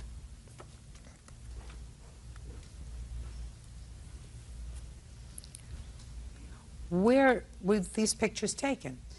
Apparently, she burned them, and either she walked into my property or threw them right next to my truck, keyed my car, and I have a police report Oh, well, she's crazy. Sir, I think that you ought to go into court and seek custody of your daughters. I wouldn't let my daughter stay with her. There's something mentally wrong with her. Mr. Casio, step up. Step up, sir. Yes, Your Listen Honor. to me very carefully. How old are your daughters? 12 and 16. Well, the 16-year-old daughter is going to tell you where she wants to live. Okay. And unfortunately for her, she probably will say, I have to stay with my mother because I feel sorry for her.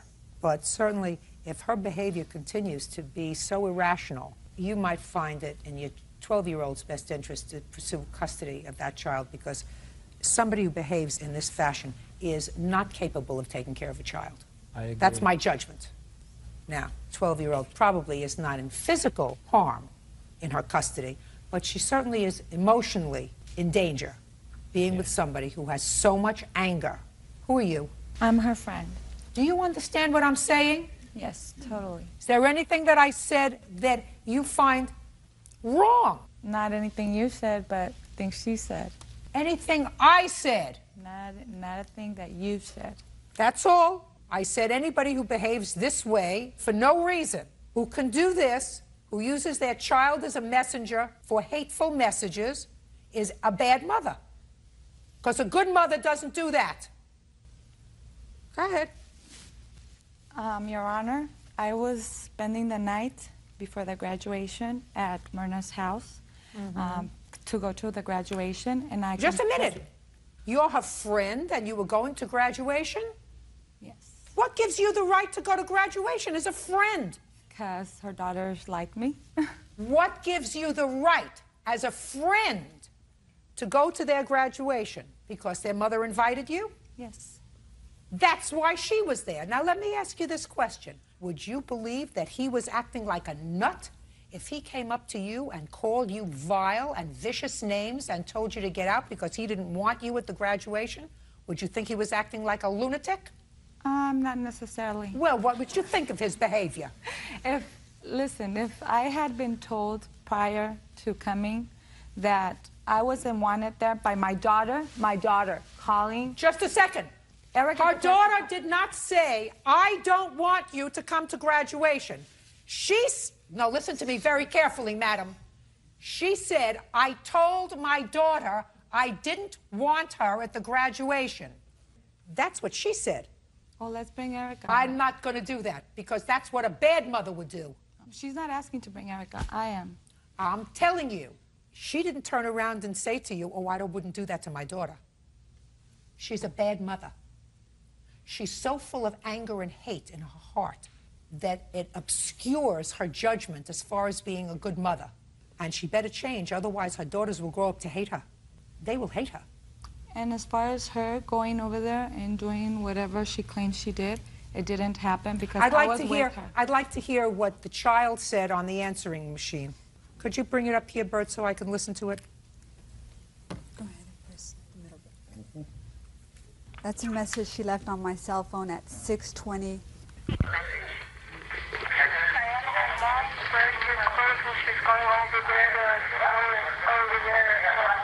My mom is burning your clothes.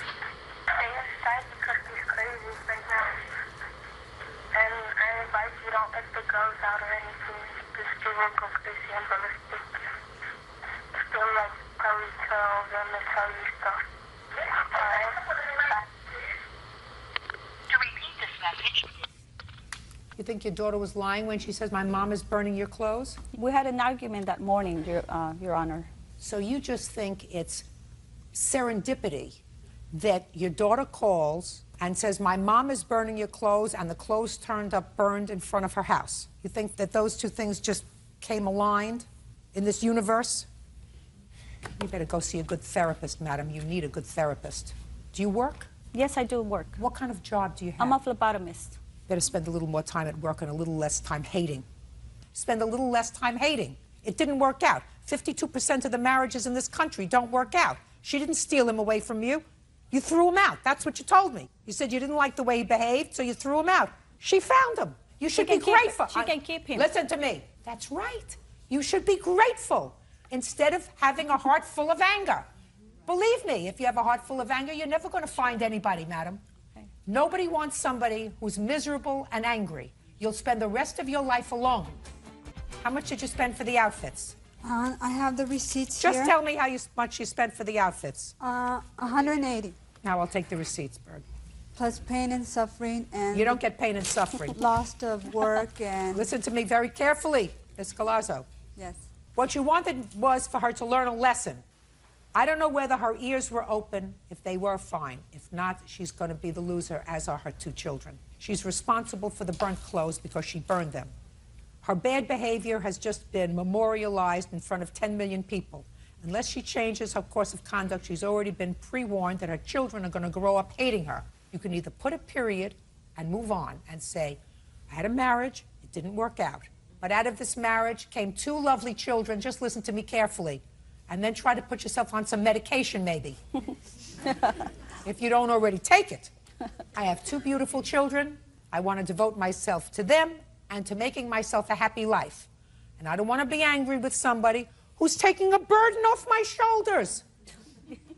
And you don't control what happens with your girls, because your girls have 2 parents. And you won't have them at all in your life if what you continue to do is to disrespect their father. Judgment for the plaintiff in the amount of $180. That's all. Robert Skelzy says ex-girlfriend Chalise Roberts owes for rent and the return of his clothes. Chalise says the money and clothes were both gifts. Have a seat. Thank you, Bert. You're welcome, Judge. Mr. Skelzy, you and Miss Roberts, according to the complaint that I've read, dated for a period of time. You claimed that you made her a loan of $250 at some point for rent. In addition, after you were no longer together, you never lived together, but you probably stayed over occasionally at her house because you claim you have some clothes at her house that she refuses to give you. A few nights, yes, Your Honor. Ms. Roberts says that the $250 that you gave her for her rent was a gift, and that everything in the house that was yours, you took. When did you date Miss Roberts? From when to when? We met each other in January of this year. We met off a chat line kind of thing. We just started dating right off the bat. You both live in the same community? Yes, in the same area, yeah. And when was this loan that you gave to her? The loan was in May. She was having financial difficulties. Tell me about the conversation that you had with her when you discovered she was in financial distress. Actually, she asked me. She said, No. She did. She asked me. She goes, I'll do anything for you. Can you loan me some money? I'm having financial difficulties. I said, can you ask, one of the fathers of your children He can, offered to do give Listen this? to me, Miss Roberts. Don't speak again until it's your turn. And she said that she didn't want to do it because she was scared of like a custody thing. I said, okay, I understand. I have the extra money, and I'm going to need the money back soon, but I have the money right now available to you. I said, so here's the money. I wrote it out to her landlord. You have a copy of the check? Oh, yeah. I'd like to see it. Yeah.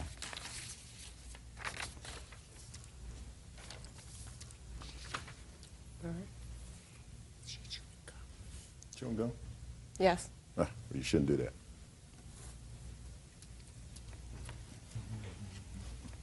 Okay, May 23rd. Was she late in her rent? She wasn't working because she was sick, No, so no. was she late in her rent? No, I'm asking you. This is dated May 23rd. Was this for May's Yes. rent? Yes. So you were almost a month late in your Yes. rent. Okay, so that's the loan. She never paid you back.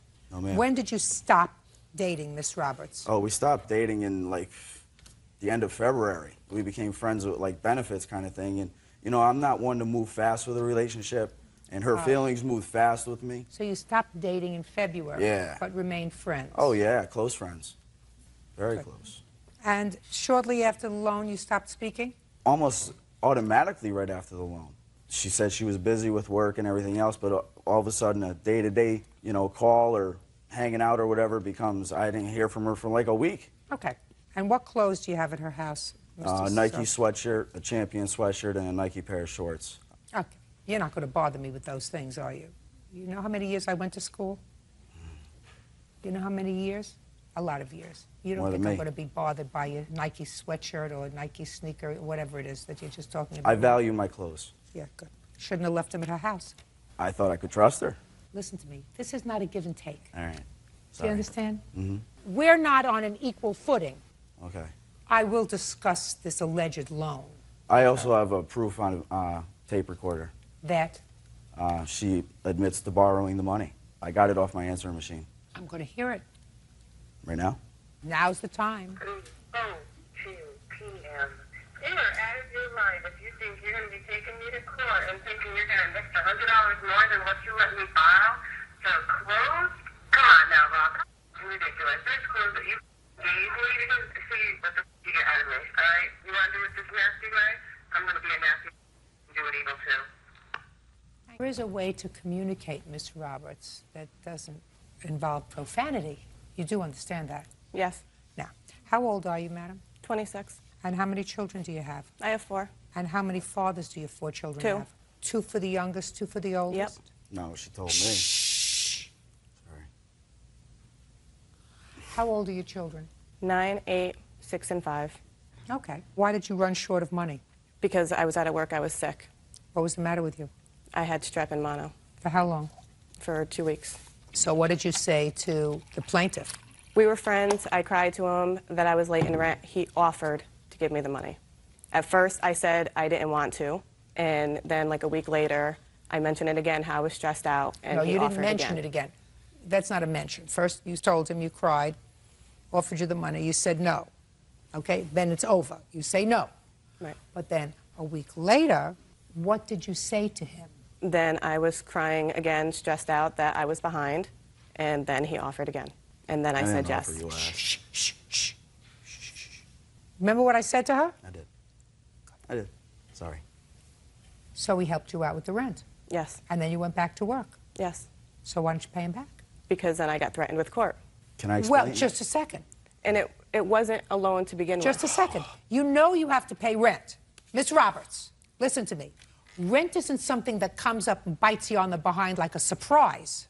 You know the first of every month you have to pay rent, right? Yes. This isn't an unexpected medical bill, an unexpected bill because your generator broke in your car, an unexpected bill because the brakes went dead. This is a set bill, you know. $250 for rent. Your Honor, can I explain something? Yes. She said she was going to pay me on a certain day. I didn't get a phone call. I tried calling her 1,000,000 times in one day. I went to her house, not trying to harass, but, you know, make good on the deal. We're friends. Why are you going to avoid me? And then she tells me that she's stiffing her landlord because she wants to get out of her lease, so what makes her think she ain't going to stiff me? Just a second. What do you mean she was stiffing her landlord? What is She that? doesn't even live at her current address. Yes, I do. Well, you told me you were going to stiff your landlord, and your How phone do you, got no, shut listen off. to me. Did she explain that to you, sir? How she was going to stiff her landlord just by not paying him rent? Said that she wanted to get out of the lease, and the only way she could get out of it is by not paying her rent. So then I'm why did still you at give my her 200? address. Shh. Then why did you give her $250? Because she didn't have the money for rent, and her landlord said she'd get thrown out on the street, and I did it for the kids. I didn't do it for her. All right, Miss Roberts, was he annoying you after you stopped taking his phone calls? He wasn't annoying me. We were still really good friends. And we went for a walk one time. I do long walks to exercise. He came with me, and he asked me how come I haven't talked to him really, how come I seem so distant. And I told him because I was kind of seeing someone else, and he got mad. Oh, that's a lie. Shh. Just I knew you were, though. Just Oh, you were dirty. listen to me. If you open your mouth again, I'm going to say goodbye. Do you understand? Yeah. Wow. Do you understand? Yes, ma'am. You got to understand, please. I'm sorry. Miss Roberts, I want you to pay very careful attention to me. My sense is that you've made a certain amount of mistakes in your life. I think based on your history that that's a fair statement. You have 4 children, only 2 of them live with you. You got yourself in a financial pickle to the extent that you couldn't pay rent at your age with 4 children. That suggests to me that you've made certain tactical errors in your life. No, I don't think so. Well, from a more mature perspective, I'm telling you that if you have a 9-year-old child and you're 26 years old, then you've made certain mistakes in your life. You have to It's wait not a until you mistake grow just up. because I had a You have young- to wait until you grow up to have children. Otherwise, you have 2 children who don't live with you. Now, That's not even what an you don't want to do is make another mistake. Uncross your arms. I'm sorry. He can be a problem. I want you to take that from somebody who has been around people for a very long time in this circumstance, and I'm telling you that if pushed, he can be a problem. So what you have to do is you have to say, do I want another problem in my life? Do I want this man angry with me, lives close by. I have a new relationship. Do I want him to have any connection to me that I can avoid?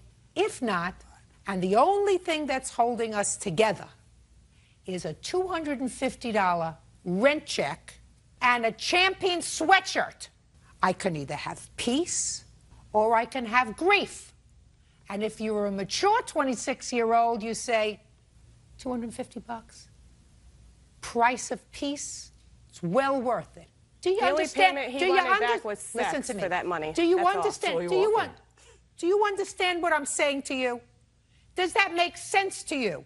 For $250 and a Champion sweatshirt, I can have peace, or I can have him annoyed with me, feel as if he's been used, feel as if he's been taken, feel as if he's been abused, feel as if he's been made a fool of. I did all the work there, too. So,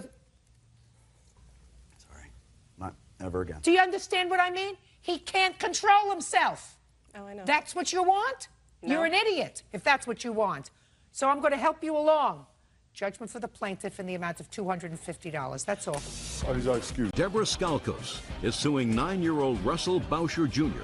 and his mother, Christy, for damage to her car. Deborah says Russell dinged it with a shopping cart. Miss Skalkos, is Yes. that right? Yes. According to your complaint, this young man right here accidentally dented your car with a shopping cart. Correct. You believed he and his mother are responsible Correct. for the dent. Miss Boucher says neither she nor her son are responsible for the dent on your car. So tell me where you were when this happened and when. Okay. On the evening of April 20th, I was driving my car in a shopping area, and as I was getting ready to cross a speed bump, this little boy here, he yells, "Watch out," and a shopping cart came crashing into my car. And he says, "I'm sorry, ma'am, it slipped out of my hand." And there were cars behind me, and I wanted to pull into a parking stall to get out and look at my car. And I did, and there was a small dent in my car, and then I tried to find the little boy, and he was gone, and I didn't know what store he went into. Okay, so you did not see him with the shopping cart in his hand? I saw him pulling out the shopping carts, and it came crashing into my car. Madam, I want to know exactly what it is that you saw. Don't make anything up. Right. Do you understand what I'm saying to you? Yes. I read your complaint, and what you just testified to is different from your complaint. What you just testified to was you saw the little boy. Yes, I did. And you saw the cart hit your car. Correct. But you never saw his hand on the cart. Correct. And he said to you, "I'm sorry, it slipped out of my hand." Correct. Is that what you saw? That's what happened, yes. Is that what you saw, is my Yes. question.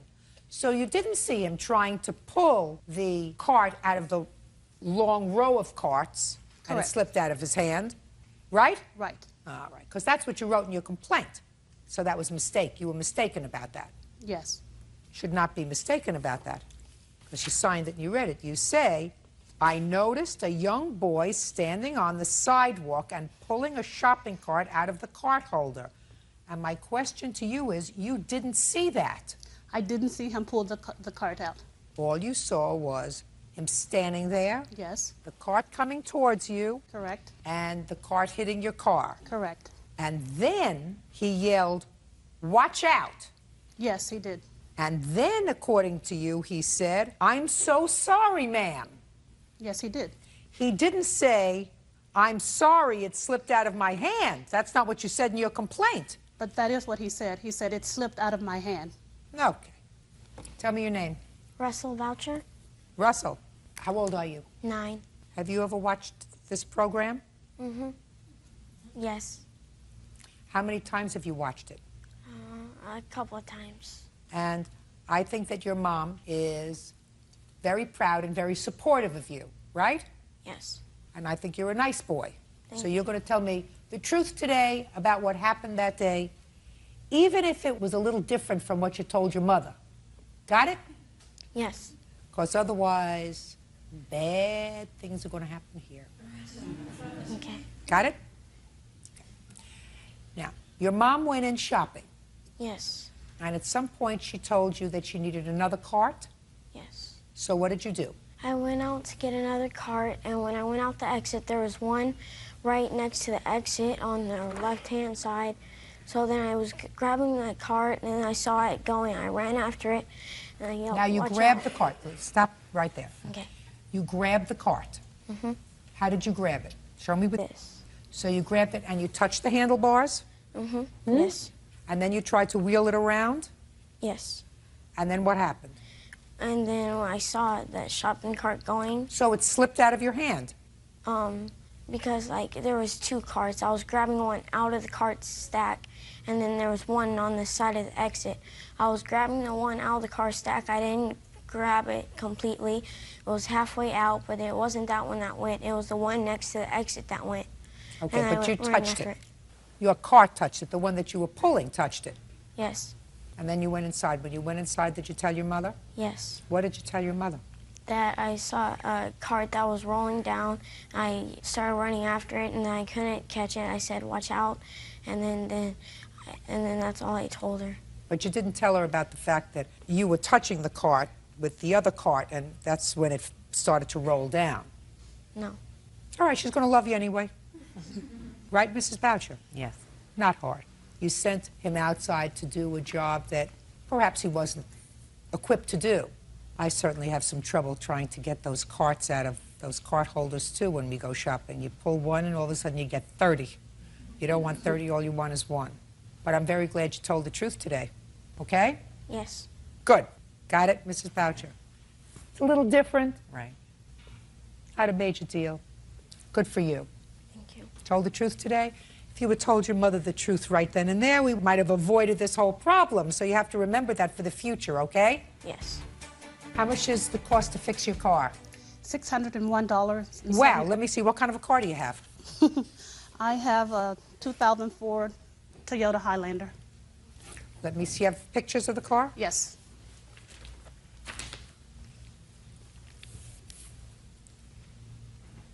There's a ding in it. Yes, that's it. There are two dings.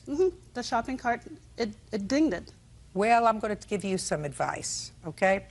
I also have a very nice car, and somebody last week dinged my brand new car, and we called the ding doctor. And for $150, the ding doctor comes to your house and pulls out the ding. Not 600, 150. And I am sure, where do you live? In Rancho Cucamonga. Oh, that's in California. Yes. Where every person has 9 cars. I guarantee you, you will find a ding doctor for $300 that will come and pull out these 2 dings in your car. Okay? Not 600.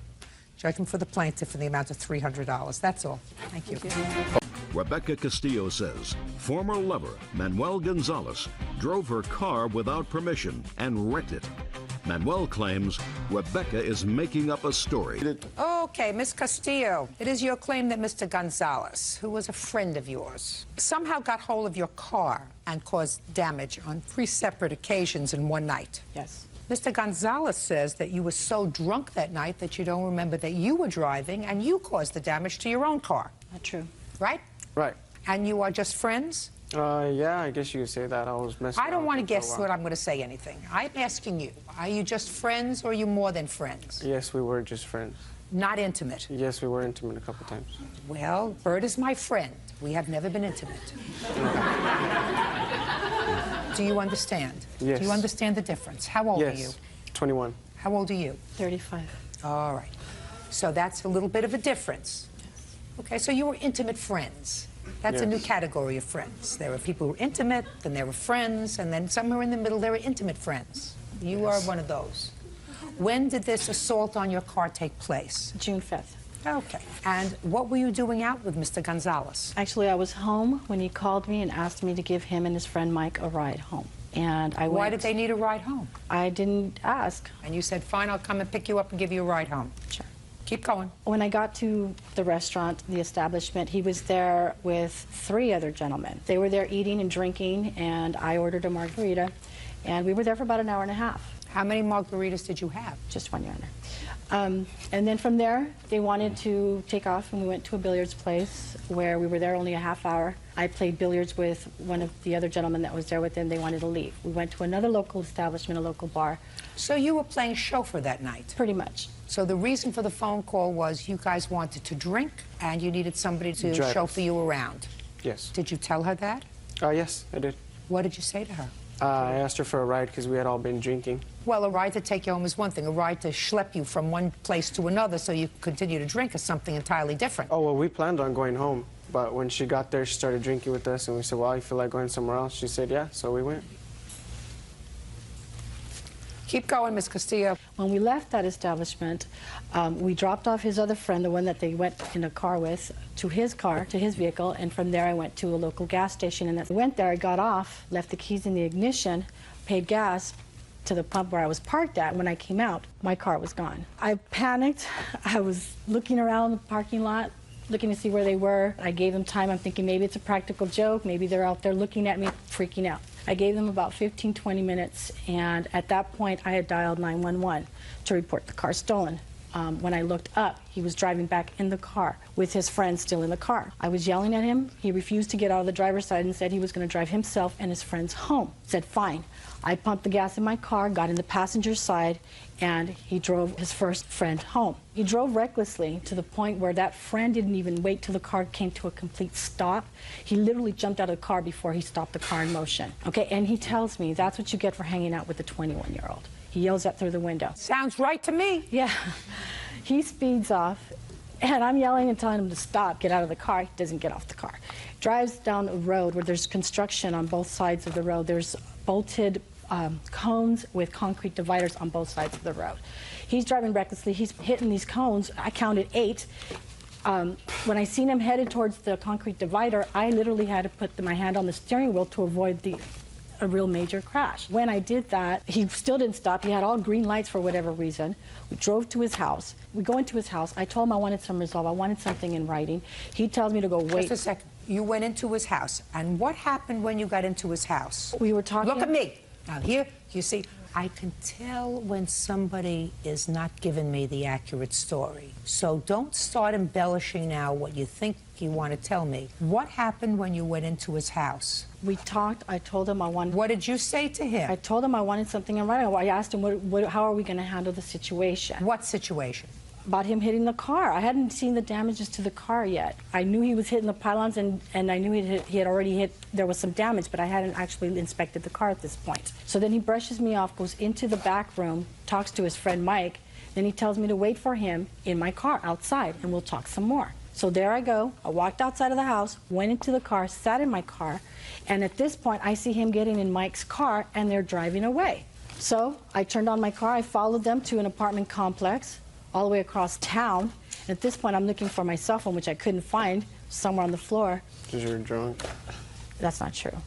And when we got there, I followed them to a dead end, and I had to back up. I backed up so that they can straighten out. They were there in the car for about 5 minutes, and then Mr. Gonzalez gets off the car, comes towards my car. In the meantime, his friend Mike drives off, tells me to move over so we could talk. Then he's telling me that he had no reason to bow down to me like I was some princess, that that's the reason why he doesn't have a valid license, because he can't drive. And he puts the car in reverse, backs it into the wall, then he drives off. So you let him get into the driver's side of the car, according to you, and you moved over. I assume you have a bench seat in the front? It's not a bench seat, no. What is it? Two separate seats. It's two separate seats. So you had to crawl over, and where's the whatever? It's right there in the shift? center. It's in the middle. It's in the middle. Yeah. So you had to sort of get your leg over there, and he opened up the driver's side, unless you got out of the driver's side and walked around to the passenger side, so you scooted over somehow. Is that what you're telling me? Yes, I did. You scooted over somehow and let him in. I didn't have a choice. He was practically sitting on my lap. Miss Castillo. Well, I still scooted over. Miss Castillo, my dear, you're a 35-year-old woman. You had a choice. As soon as he got to his house and you dropped him off, instead of following him across town to an apartment complex in a dead-end street, you call 911. And you say, this man got into my car, took my car, damaged my car. I want to report the damage to my car. Because according to you, you went into his house, Miss Castillo, to get him to sign a piece of paper. Did he sign it? No. Should have had some clue that he was not going to take responsibility for what he had done to your car. Is that right? No. You thought he was going to take responsibility, and that's why he got into Mike's car and no, drove that's why away? I followed him, because I didn't know if he was going to drop him off somewhere and disappear. But when I tried to look for my cell phone, I couldn't find it. It wasn't on in my purse. All right, Mr. Gonzalez, go. My turn? That's why I'm looking at you. Yeah, after we left the first establishment, we went to another bar. We did have about 3 pictures, When we left, she asked me to drive because she had been drinking. I said, no, there's no way I'm going to drive. I have a DUI. I'll pick up another one, and I'm in trouble. I don't want you to speak. So I told her no. She asked everybody to drive, actually, but she pestered me about it. I didn't drive. When we went to the gas station, nobody took her car. She came back, put gas. We dropped off my friend. We dropped off another friend, went to our house. She followed me inside, and we were there for about 2 hours. And she didn't ask me What were you about... doing it for the 2 hours in your house? We were playing intimate friendship. And after that... You're a fast learner. Yeah.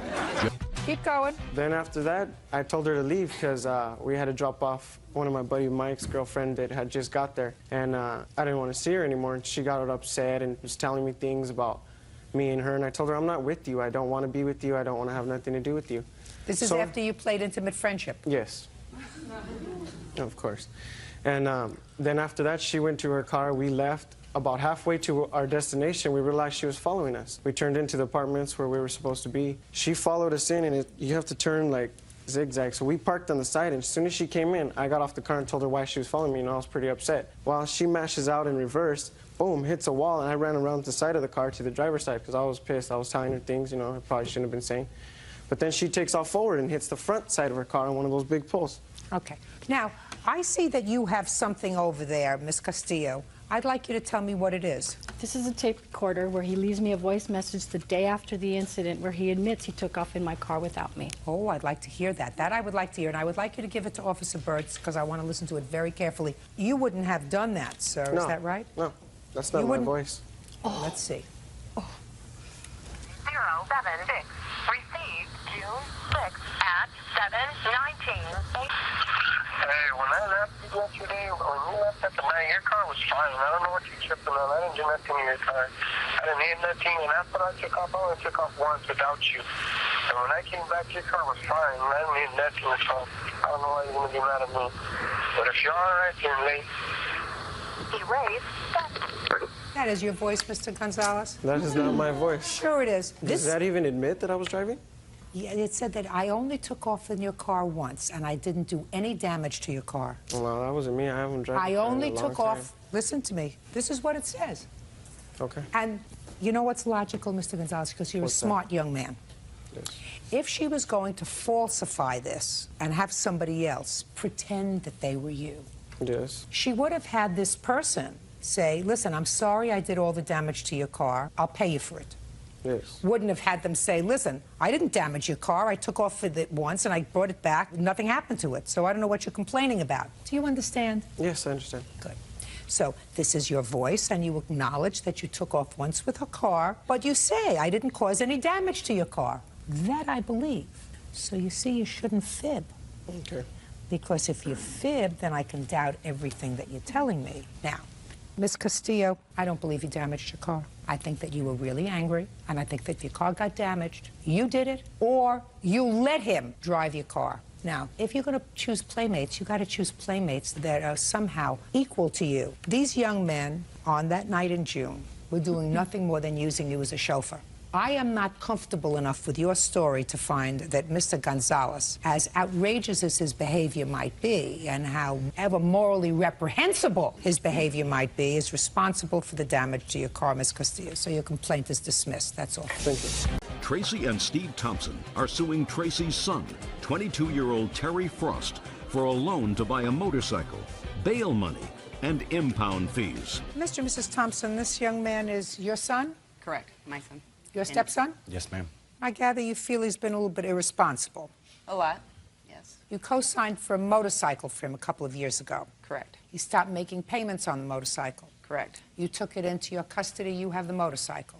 Correct. It was going to be repoed. So you made all the payments on it so far?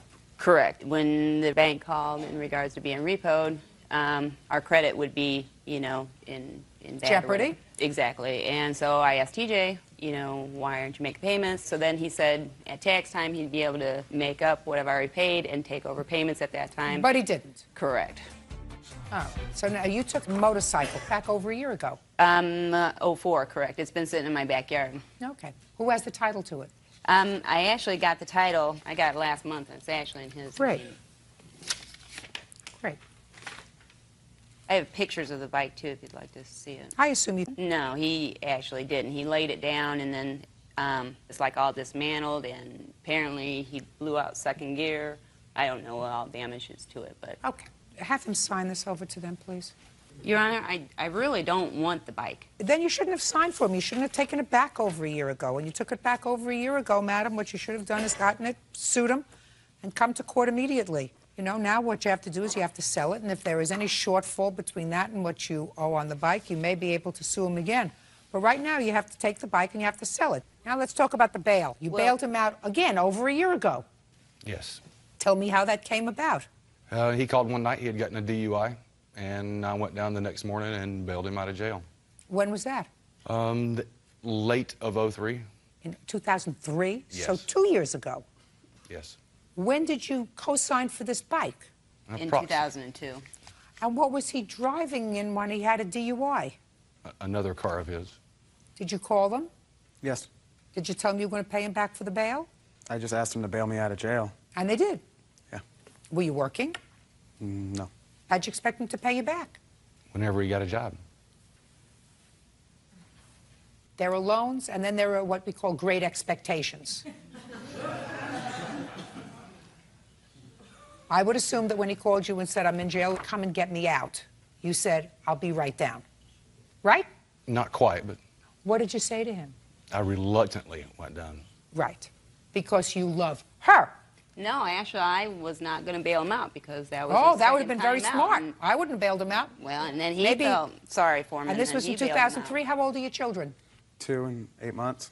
Oh, at least he might not have had one. He makes a lot of bad choices. Correct. Isn't that right, sir?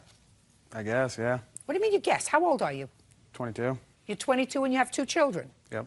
And how old is the mother of these children? 21. And where does she live? With her mom. And where do you live? With my aunt. That sounds like a wonderful family. Now, you hesitated for a moment, Mr. Frost, when I said you've made some bad choices. Let me explain to you what you've done. In your short period of time, you've probably screwed up their credit. Are they rich people? No. Well, you stuck them with a motorcycle loan, right? Right. You stuck them with your bail, right? You stuck perfect strangers with taking care of 2 babies. That's your girlfriend's parents that she's living with, Mm-hmm. right? Because I guarantee you at their stage in life, they didn't anticipate taking care of 2 infants. Because not only did you make 1 mistake, but you couldn't keep your thing in your pants long enough not to make 2 mistakes. And you say to me, you have a question as to whether or not you made mistakes?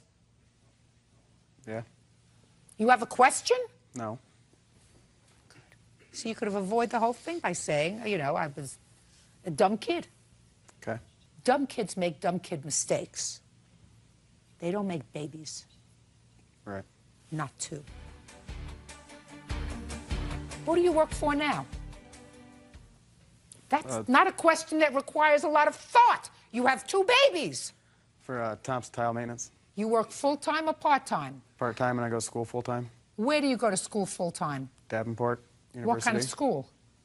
I'm going for medical. You want to be a doctor? Not a doctor. A nurse. Do you see your grandchildren? I do now.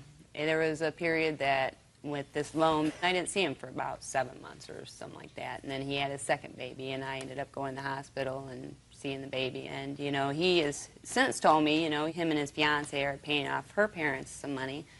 And I think he owes me this money for this bike. I want him to pay me for this bike because I didn't want the bike I think that morally he should do that. Yes. I just told you the legal result of what's going to happen here today. Right. If your son chooses to take the moral high road, that's up to him.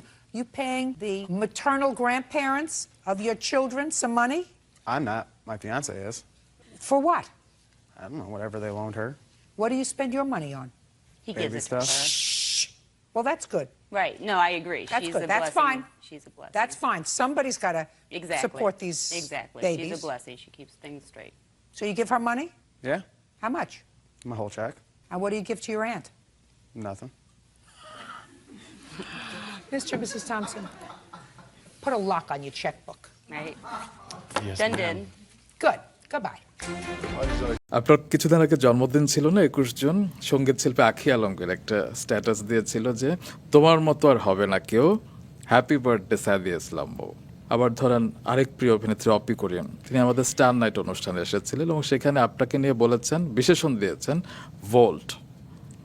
Volt মানে আপনার কাছে যখন কেউ কোনো কথা বলে আপনি সেটা জীবনেও আপনার মুখ থেকে বের করবেন না, আপনি তার কথাটা সুরক্ষিত রাখবেন এবং তাদেরকে সেই রেসপেক্টটা দিবেন, যে কারণে সবাই আপনার কাছে অবলীলায় মনে সব কথা খুলে বলতে পারে। আরেক অভিনেত্রী চাঁদনী, মানে তিনি নৃত্যশিল্পী, তিনি এক ইন্টারভিউতে বলেছেন যে তার যখন দুঃসময় তখন তার আশেপাশে মিডিয়ার কেউ ছিল না, শুধু একজন ছিলেন, তিনি সাদিয়া ইসলাম বউ। আলহামদুলিল্লাহ, আজকে খুব ভালো লাগলো শুনে। প্রত্যেককে আমি পার্সোনালি চিনি এবং প্রত্যেকে আমার ভীষণ আদরের। আর আখি তো, আমি নিজে আখির ফ্যান, আখি আমার ফ্যান, ওরকম। আর আমরা তো পাশাপাশি বড় হয়েছি, কিন্তু ছোটোবেলা থেকে ওদের বাড়িতে আমাদের যাওয়া আসা, আমাদের বাড়িতে ওরা এসছে। ও যে গান গাইতো ছোটোবেলা থেকে, এত মানে ওকে আমি এমনি বসে হারমোনিয়াম নিয়ে গান গাওয়া আমি শুনেছি আর কি, ওর গান ক্যাজুয়ালি যেটা বলতে পারো। ওকে আমি কখনো কোনো দিন পার্সোনালি কোনো ওর কিছু করে দিয়েছি ওরকম করে, সত্যি কথা আসলে মনেই পড়ে না। মন থেকে বোধহয় আমাকে ভালোবাসে, তাই এরকম করে বলেছে। চাঁদনি, সেটাও আমি কি করেছি আমি জানি না, কিন্তু হ্যাঁ, তবে ওর বাবা যখন চলে গেছে আমি চেষ্টা করেছি ওকে খোঁজ নেওয়ার, ফোন করে খবর নেওয়ার বা কিছু। আর অপি, সত্যি তাই, যে কথাটা আমাকে বলেছিল অপি, আসলেই আমি জিপলক করে দিয়েছিলাম এবং ওই কথাটা আমি আসলেই কাউকে বলিনি। এবং আসলে দেখো না, ওটাই তো আমি তোমাকে বললাম যে আমি হয়তো অনেস্টলি মানুষের সাথে মিশি, যেটা আমি করেছি আমি মনের ভেতর থেকে করেছি। ওদেরকে ভেতর থেকে যে ভালোটা বেসেছি হয়তো সেটা ওরা বুঝতে পেরেছে, যার জন্য ওরা আমাকে এরকম ভালোবাসে। আর বোধহয় এর ভিতরে আর কিছু নেই। এবং এটা তো আমি 3 জনের রেফারেন্স দিলাম, এরকম আমি যার সাথেই কথা বলি আপনাকে নিয়ে, যেমন সেদিন সৌম্য জ্যোতির সাথে কথা হচ্ছিল, এই প্রজন্মের একজন তরুণ অভিনেতা উৎসবে অভিনয় করেছেন। সৌম্য কিছুদিন আগে অ্যাক্সিডেন্ট করেছিল এবং অ্যাক্সিডেন্ট করার পরে ও আমাকে কথাটা বলতে গিয়ে হাওমা করে কেঁদে ফেলেছে, যে ওর হসপিটালে বিভিন্ন ইস্যু থেকে সব কিছুতে মো আপা আমার পাশে যেভাবে ছিল বলেই ভায়া করে খেতে দিয়েছে। আসলে তার কিছুদিন আগে আমার ওর সাথে কাজ হয়েছে, আমার ভীষণ ভালো লেগেছে ওর সাথে কাজ করে। আর এমনিও ওদেরকে আমি প্রথম যখন দেখেছিলাম বাবা মার সাথে, আমার কাছে খুব ভালো লেগেছিল। এখনকার যুগের ছেলেরা দের মতন কিন্তু তারা না, তারা দুজনকেই তাদের বাবা মা ভীষণ সুন্দর করে বড় করেছেন, এটা আমি অবশ্যই বলবো। এবং ভীষণ রেসপেক্ট করে ওরা মানুষকে। ওর সাথে যখন একটা কাজ করেছি ব্যক্তিগতভাবে তখন আরও ভালো লাগলো, আরও কাছের থেকে জানলাম। তারপরে যখন হঠাৎ আমি একদিন ওর খোঁজ খবর করার জন্য প্রায় টেক্সট করতে এই কথা, তখন আমি দেখলাম যখন আমি কিচ্ছু করিনি, আমি আসলে ওকে একটু খোঁজ নিয়েছিলাম, এটা আমি মনে করেছি আমার দায়িত্ব। আমি ওর মায়ের মতন একজন মানুষ, আমি দায়িত্ব নিয়ে ওর খোঁজ খবরটা নিয়েছি। ওটুকুতেই ও হয়তো খুব, ওর মানে ভেতরটায় হয়তো ওটা দাগ কেটে গেছে। কথা খুব খুব খুব জরুরি একটা বিষয়, এইটা দিয়ে তুমি মানুষের মাথা কিনে ফেলতে পারো অথবা তুমি তার মাথাটা কেটে ফেলতে পারো। আচ্ছা মো আপা, আপনি কেন মিডিয়ার সামনে কথা বলেন না সেভাবে? সত্যি কথাই বলতে চেষ্টা করছি এখন। আমি আসলে ভয় পাই কথা বলতে, আর এখনকার সময় ভয় পাওয়াটা তো আমার মনে হয় না খুব ভুল কিছু করি। তুমি দেখো না, কথা বলাটা তো এখন আসলে অন্যায় হয়ে যাচ্ছে। তুমি কি বলছো সেটা কি সত্যি সবাই শুনছে তুমি মনে করো? তুমি নিজেও তো আমাকে যখন পরিচয় করিয়ে দিলে এসব কিছু বিষয় নিয়েই কথা বললে, কথাটা কি সত্যি তুমি কতটুকু বলছো বা কি বলছো, কেন বলছো, পুরোটা কি মানুষের শুনে? আমার মনে হয় না, তাদের মনের মতন করে তারা বানিয়ে ফেলে। প্রথমত আমি ছোটোবেলা থেকেই কথা বলতে ভয় পেতাম, তার কারণ হলো আমি শুনতাম যে আমার গলাটা একটু অন্যরকম, এটা একটা কারণ। দ্বিতীয়ত আস্তে আস্তে যখন বড় হলাম তখন আমি, ওটা কেটে গেল। এখন যে যুগে আমরা চলছি, সত্যি তো ভয়ঙ্কর কথা বলা। কি করে তোমরা বলছো কথা কেন বলেন না? না বলাই তো ভালো, চুপ করে থাকাটা ভালো না? শুনতে খুব খারাপ লাগলেও কথাগুলো সত্যি আপনি যা বললেন। তবে জাহিদ ভাইয়ের পর্ব প্রচারের পর আপনি আমাকে ফোন করেছিলেন এবং এমন সব সুন্দর সুন্দর কথা বলেছিলেন, ওই প্রত্যেকটা শব্দ ছিল আমার জন্য এক একটা অ্যাওয়ার্ড। আপনার কেমন লেগেছিল সেই পর্বটা? আমার ভালো লেগেছে। আমি খুব ঠান্ডা মাথায় বসে দেখেছিলাম। তখন অবশ্য এত আশপাশের গল্প শুরু হয়নি। আমি একদিন আমাকে জাহিদ পাঠালো এটা, তো আমি সারাদিনের ব্যস্ততার মধ্যে না, আমি রাতেবেলায় ঠান্ডা মাথায় বসে বসে বসে শুনলাম কথাগুলো। সাধারণত আমি নিজেও মনে করি যে আমাদের আসলে স্ক্রিনের সামনে কথা বলা একটু সচেতনভাবেই কথা বলা উচিত। তো অনেক সময় অনেকগুলো কথাই দেখলাম অনেক সুন্দরভাবেই উত্তর দিয়েছে দুজনেই। তুমি প্রশ্নগুলো খুব সুন্দর করেছো জাহিদকে, এবং ভালো লেগেছে আমার। ভালো লাগার পরেই আমি পরের দিন তোমাকে ফোন করে বললাম ভালো লেগেছে। ইনফ্যাক্ট আমি ওই রাতেই তোমাকে মেসেজ করেছিলাম যে রোমান খুব ভালো হচ্ছে। হ্যাঁ, তো আপনার একটা কথা আমি মনে রেখেছি যে মানুষকে কথা দিয়েও কেনা যায়, আবার মানুষকে কথা দিয়েও আসলে মানুষের মাথা কেটে ফেলা যায়। এটা আমি বিশ্বাস করি এবং আমি এই স্ট্র্যাটেজিতেই চলতে পছন্দ করি। কারণ আমি যেভাবে বড় হয়েছি, যে এই পরিবেশে বিশেষ করে, এটা বোধহয় আমার বাবা মাই বলতেন দুজন, যে কথা খুব খুব খুব জরুরি একটা বিষয়। এইটা দিয়ে তুমি মানুষের মাথা কিনে ফেলতে পারো, অথবা তুমি তার মাথাটা কেটে ফেলতে পারো।